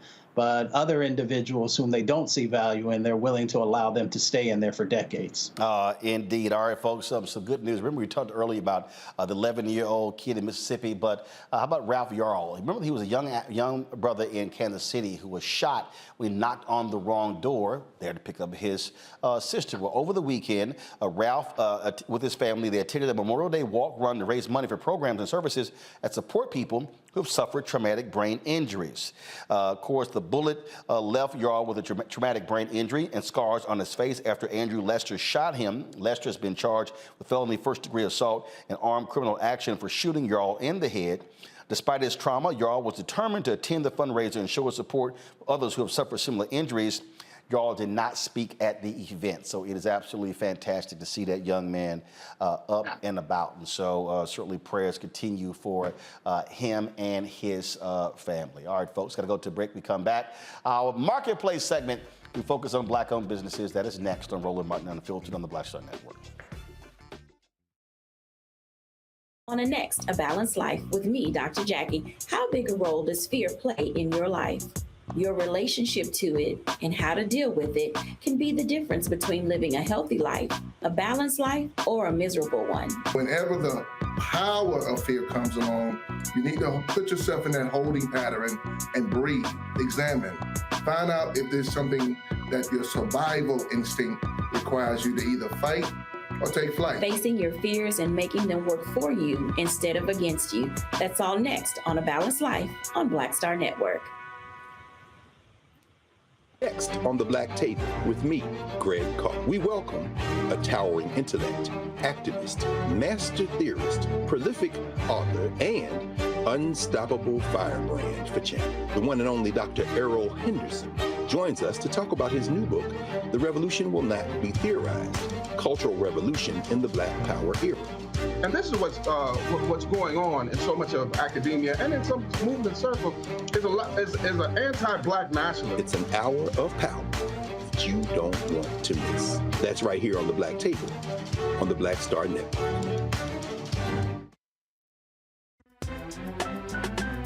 I'm Faraji Muhammad, live from LA. And this is The Culture. The Culture is a two-way conversation. You and me. We talk about the stories, politics, the good, the bad, and the downright ugly. So join our community every day at 3 p.m. Eastern and let your voice be heard. Hey, we're all in this together. So let's talk about it and see what kind of trouble we can get into. It's The Culture, weekdays at 3, only on the Black Star Network. Hi, this is Essence Atkins. Hey, I'm Deion Cole from Blackish. Hey, everybody, this is your man Fred Hammond, and you're watching Roland Martin, my man, Unfiltered.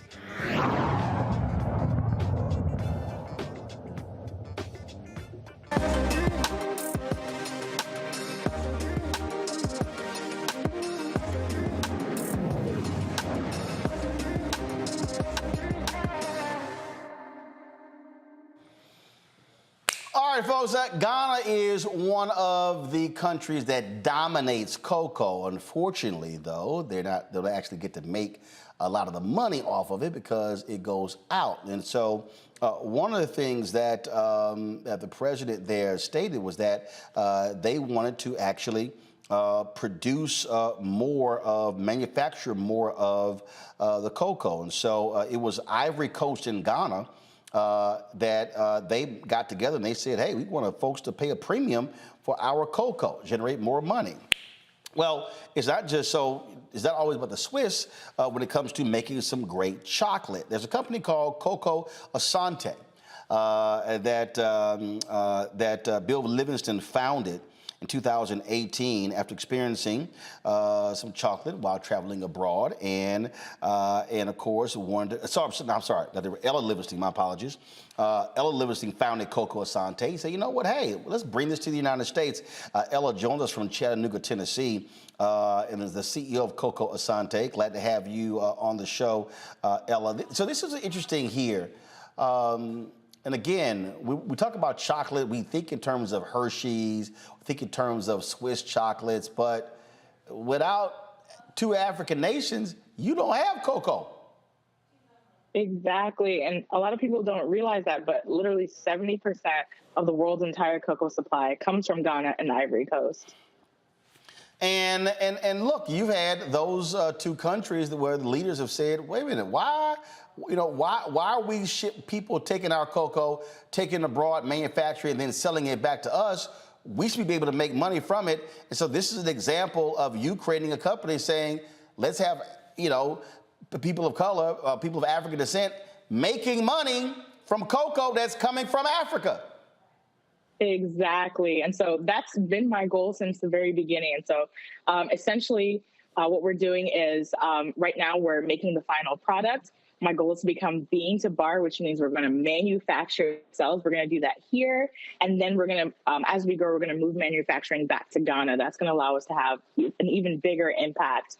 Because right now the farmers receive literally less than 6% of all the revenue generated in the industry. And it's completely unfair. And in my family, my cousin who manages our farm, he has to have a full-time job just to make sure his family is okay. And so we want to make sure we're taking that process back home, making sure the money flows back home, making sure our farmers are paid more, and those who are manufacturing back home are also paid adequately. So, let's walk. So this thing really blew up when TikTok food reviewer Keith Lee tasted your chocolate and sent out to his 11.2 million followers. And boy, that really put y'all on the map, huh? It really did. It was so phenomenal. Sometimes I still pinch myself because I can't believe it. But he gave us such a great reviews, and he's known for not loving sweets. And literally, once he posted that review, 33 minutes later, we sold out of all of our inventory online. We put everything on pre-order, and people just came and supported. We were able to do numbers. We were able to do more than what we did last year within the span of maybe a week and a half. Wow, that is awesome there. So, all right, so first of all, so when you say where y'all are producing it, you're farming it, where is that actually taking place? So right now we don't have, just to be like completely transparent, we don't have the direct connection with Ghana. So becoming bean to bar means I'm going to have the equipment to be able to process it myself, source it from my family's farm. Once we do so, we're going to be one of the few companies in the world, chocolate companies that is fully vertically integrated like that, where we're sourcing from our very own farm. Your family's farm is located where? In Ghana, West Africa. Got it. So what area of Ghana? So we are in the Bompata, Kumasi area. So Kumasi is like the second capital of Ghana. Yep. And so we're like about 40-something minutes from there. And we have numerous plots of land kind of all over that region. Gotcha. All right. So y'all have land there. How large is your family farm there? Oh, my goodness. Some of the farms are about 25 acres, 40 acres. Some of it is 10 acres. We're actually still surveying some of our land to make sure we're putting boundaries and we're able to account for all the land that we do have. But we have numerous acres all over the area. Wow, that is pretty cool there. And so your plan is to grow your cocoa there in Ghana, and then what? Ship it to the United States to manufacture it there in Tennessee? Yes, and manufacture it right here in Tennessee. This is a goal that we want to accomplish this year. Actually, we're looking to raise funds to be able to do that. And now my family actually currently already cocoa. So some of our farmland has been growing the plant for over 100 years now. But of course, I would love to expand that. Gotcha. All right. And so in terms of where your product's being sold now, are they in stores or only online? Majority is online. If you are local to the area in Chattanooga, Tennessee, you can find us at some independent owned grocery stores. We are working on kind of making it into some of the more nationally known grocery store chains, such as Whole Foods. So hopefully people will be able to find us, everywhere they are within the U.S. But right now, directly from our website. Let's see here. Let's go to my panel with questions. I will start with Randy.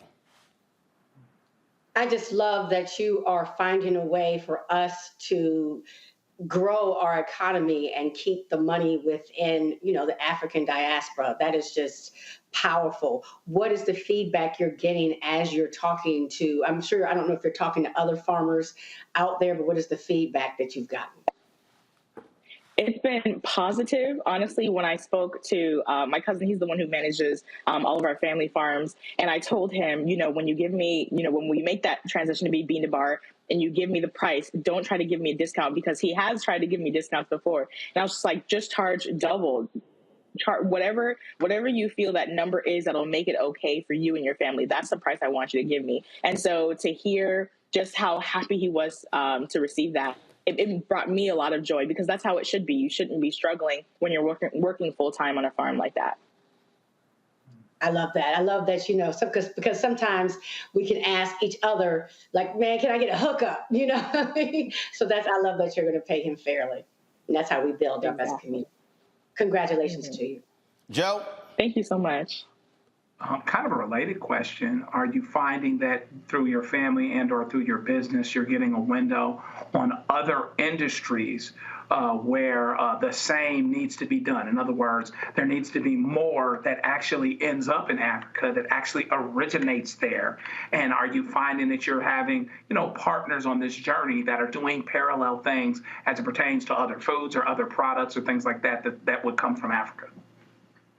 Absolutely. So what what I want to do with Cocoa Asante. Eventually, I want to move manufacturing back home, as I said earlier, and we want to be able to kind of create a model of processing cacao back home that can be not just by, us, but by other people, whether it's Ghanaians or people of the diaspora, or farmers who want to kind of process cacao themselves. And we wanted to spread not just to cacao, but other products. So we are finding that conversations are opening up with other people who are saying, hey, my family back home, we grow this product, or we have this on our farms, how can we apply that to what we're doing? And so I'm hoping to create somewhat sort of a model that can be replicated.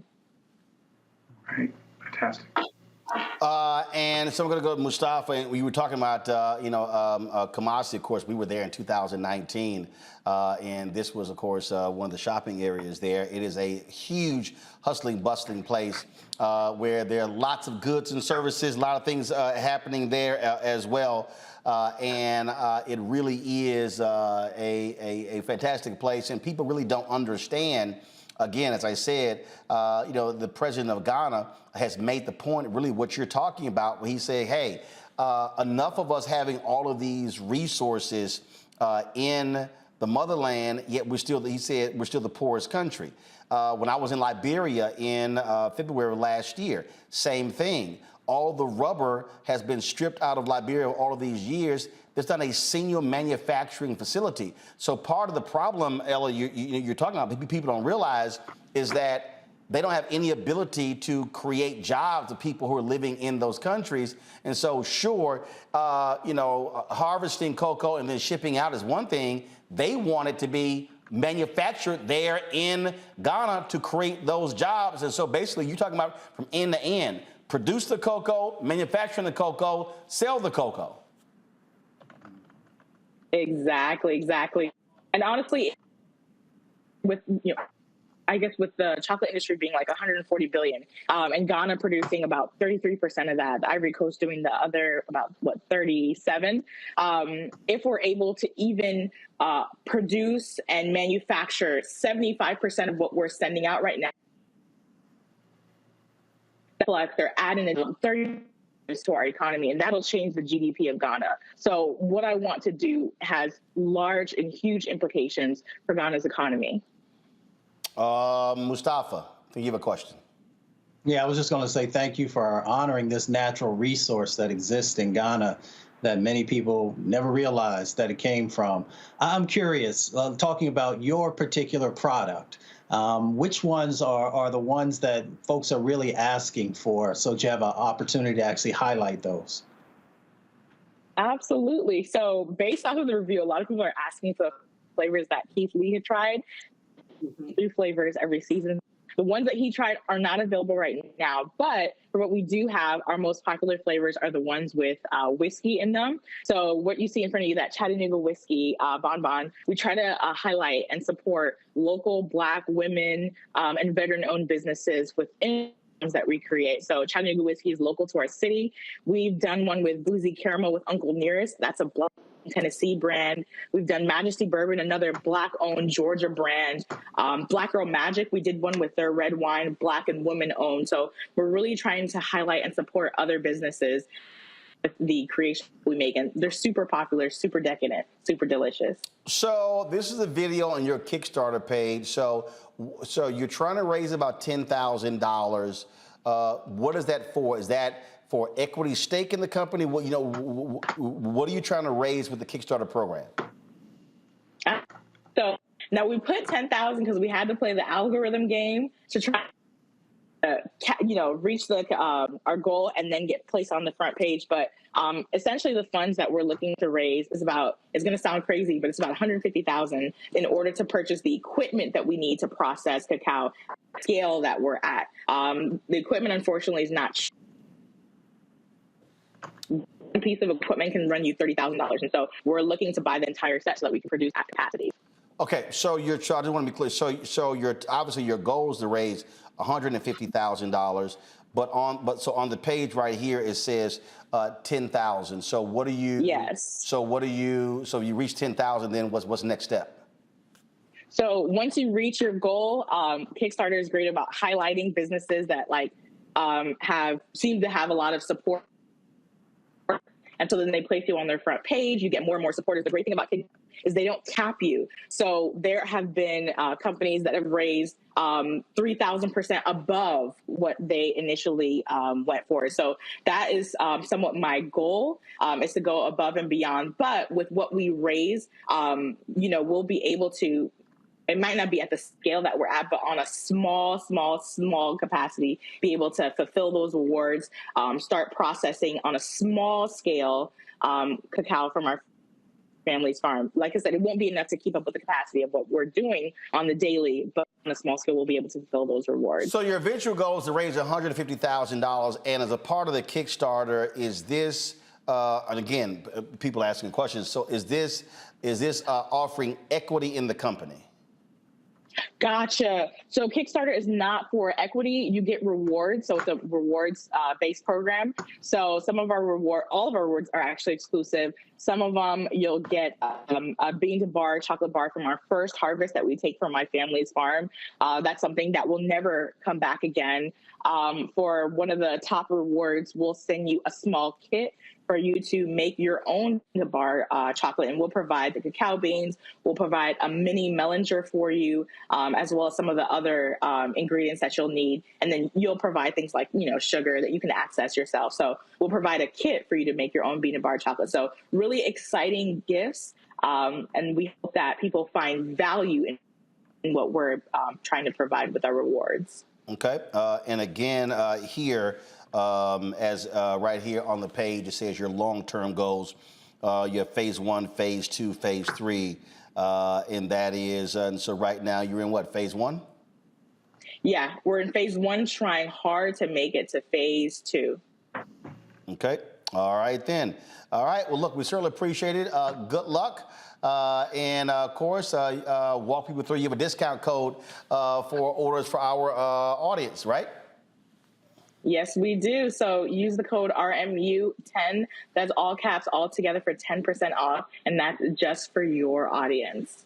All right, then. So folks can do that. And so two things, they can do that, but they can also go to your Kickstarter. They can just put in Coco Asante in Kickstarter. And again, right now you are at $6,451 pledge of your $10,000 goal. And so go ahead to my iPad, please. And so hopefully in the next 24 hours, you will hit that $10,000 goal.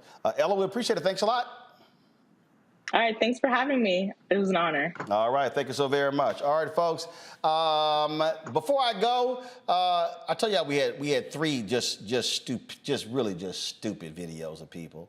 And so I saw this video, and if you let folk talk long enough, then they're going to show you exactly who they are.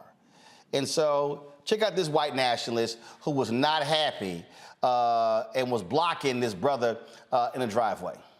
The state lawsuit. I'm gonna call and have you towed.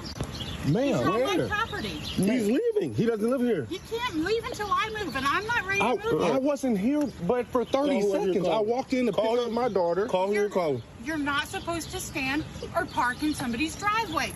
You were Ma'am, trespassing. it's in front of a building. I did not know. My car was running.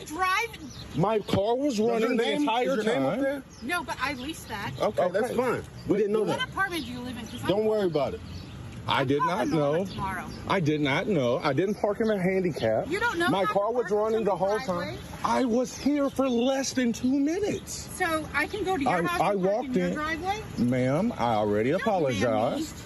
I already apologized. And when you're saying don't ma'am you, I'm trying to be respectful. I'm not doing anything else. I'm trying to back out. I picked up my daughter. I was here for 2 minutes. Okay, I've been parked for 5, so you haven't. Ma'am, you have not been parked for 5. You have not. He just got here to pick up his daughter. How long from my house? A couple minutes, right? A couple minutes is 2, which is what I said I was parked here for. That's not 5. Ma'am, I'm trying to leave. Well, I'm trying to get home. So get home then. Well, you're here. I can't because you're in my way. You're in my way. I want to back up. You being a Karen. This is my property. This whole complex is not your property. I'm not trespassing. I leased this garage. Okay, and that's fine. Trying to move. And I'm trying to move. You shouldn't have been there in the first place. Do you not understand? All right. For 2 minutes, he can't pick up his daughter? No, that's not a parking spot. Okay. Can you move? And you're not in a parking spot. You're actually partially out in the fire lane. So let's film that. How about we do that? No, you're entitled. That's right, because I'm white and we rule. Oh, okay. Yeah. That's you. That's you, right? Yeah, come on. I'm white, we rule. All you have to do is wait for it, Joe. May not come when you want it, but it'll be right on time. It's crazy. I mean, at the end of the day, this reminds you is what a lot of this is about.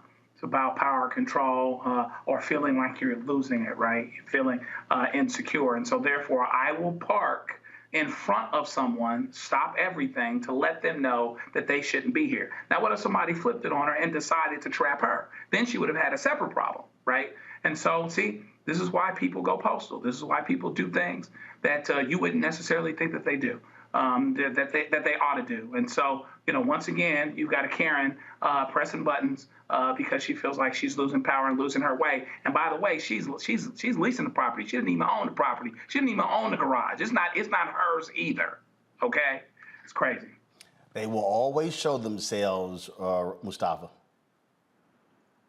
It's just ridiculous.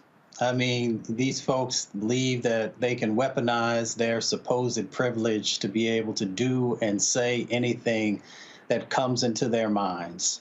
And it's no longer 1930, 1954, 1968. This is 2023. Get it together. Randy?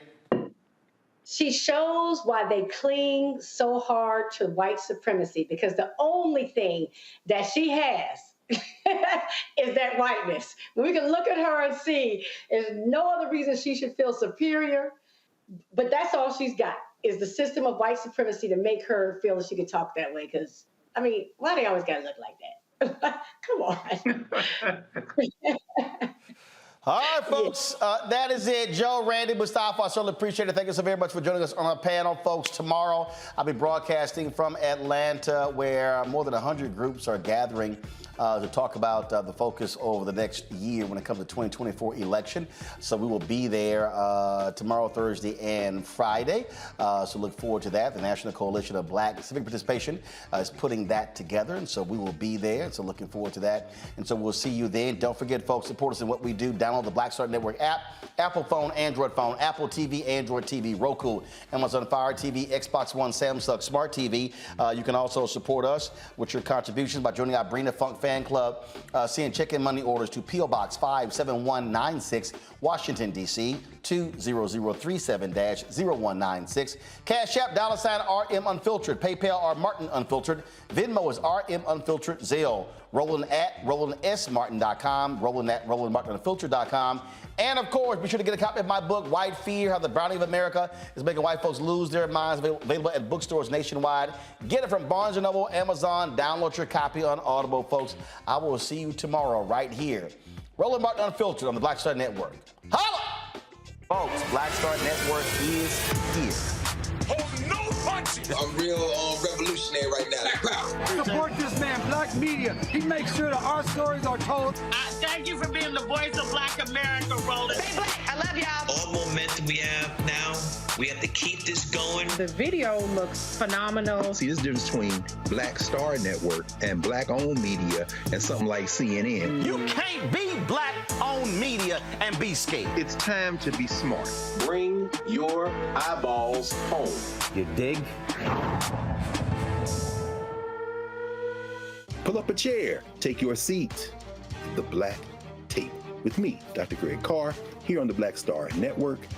Every week, we'll take a deeper dive into the world we're living in. Join the conversation only on the Black Star Network. Hi, I'm Dr. Jackie Hood Martin, and I have a question for you. Ever feel as if your life is teetering and the weight and pressure of the world is consistently on your shoulders? Well, let me tell you, living a balanced life isn't easy. Join me each Tuesday on Black Star Network for A Balanced Life with Dr. Jackie. We're all impacted by the culture, whether we know it or not. From politics to music and entertainment, it's a huge part of our lives, and we're going to talk about it every day right here on The Culture with me, Faraji Muhammad, only on the Black Star Network. I'm Deborah Owens, America's Wealth Coach, and my new show, Get Wealthy, focuses on the things that your financial advisor and bank isn't telling you, but you absolutely need to know. So watch Get Wealthy on the Black Star Network.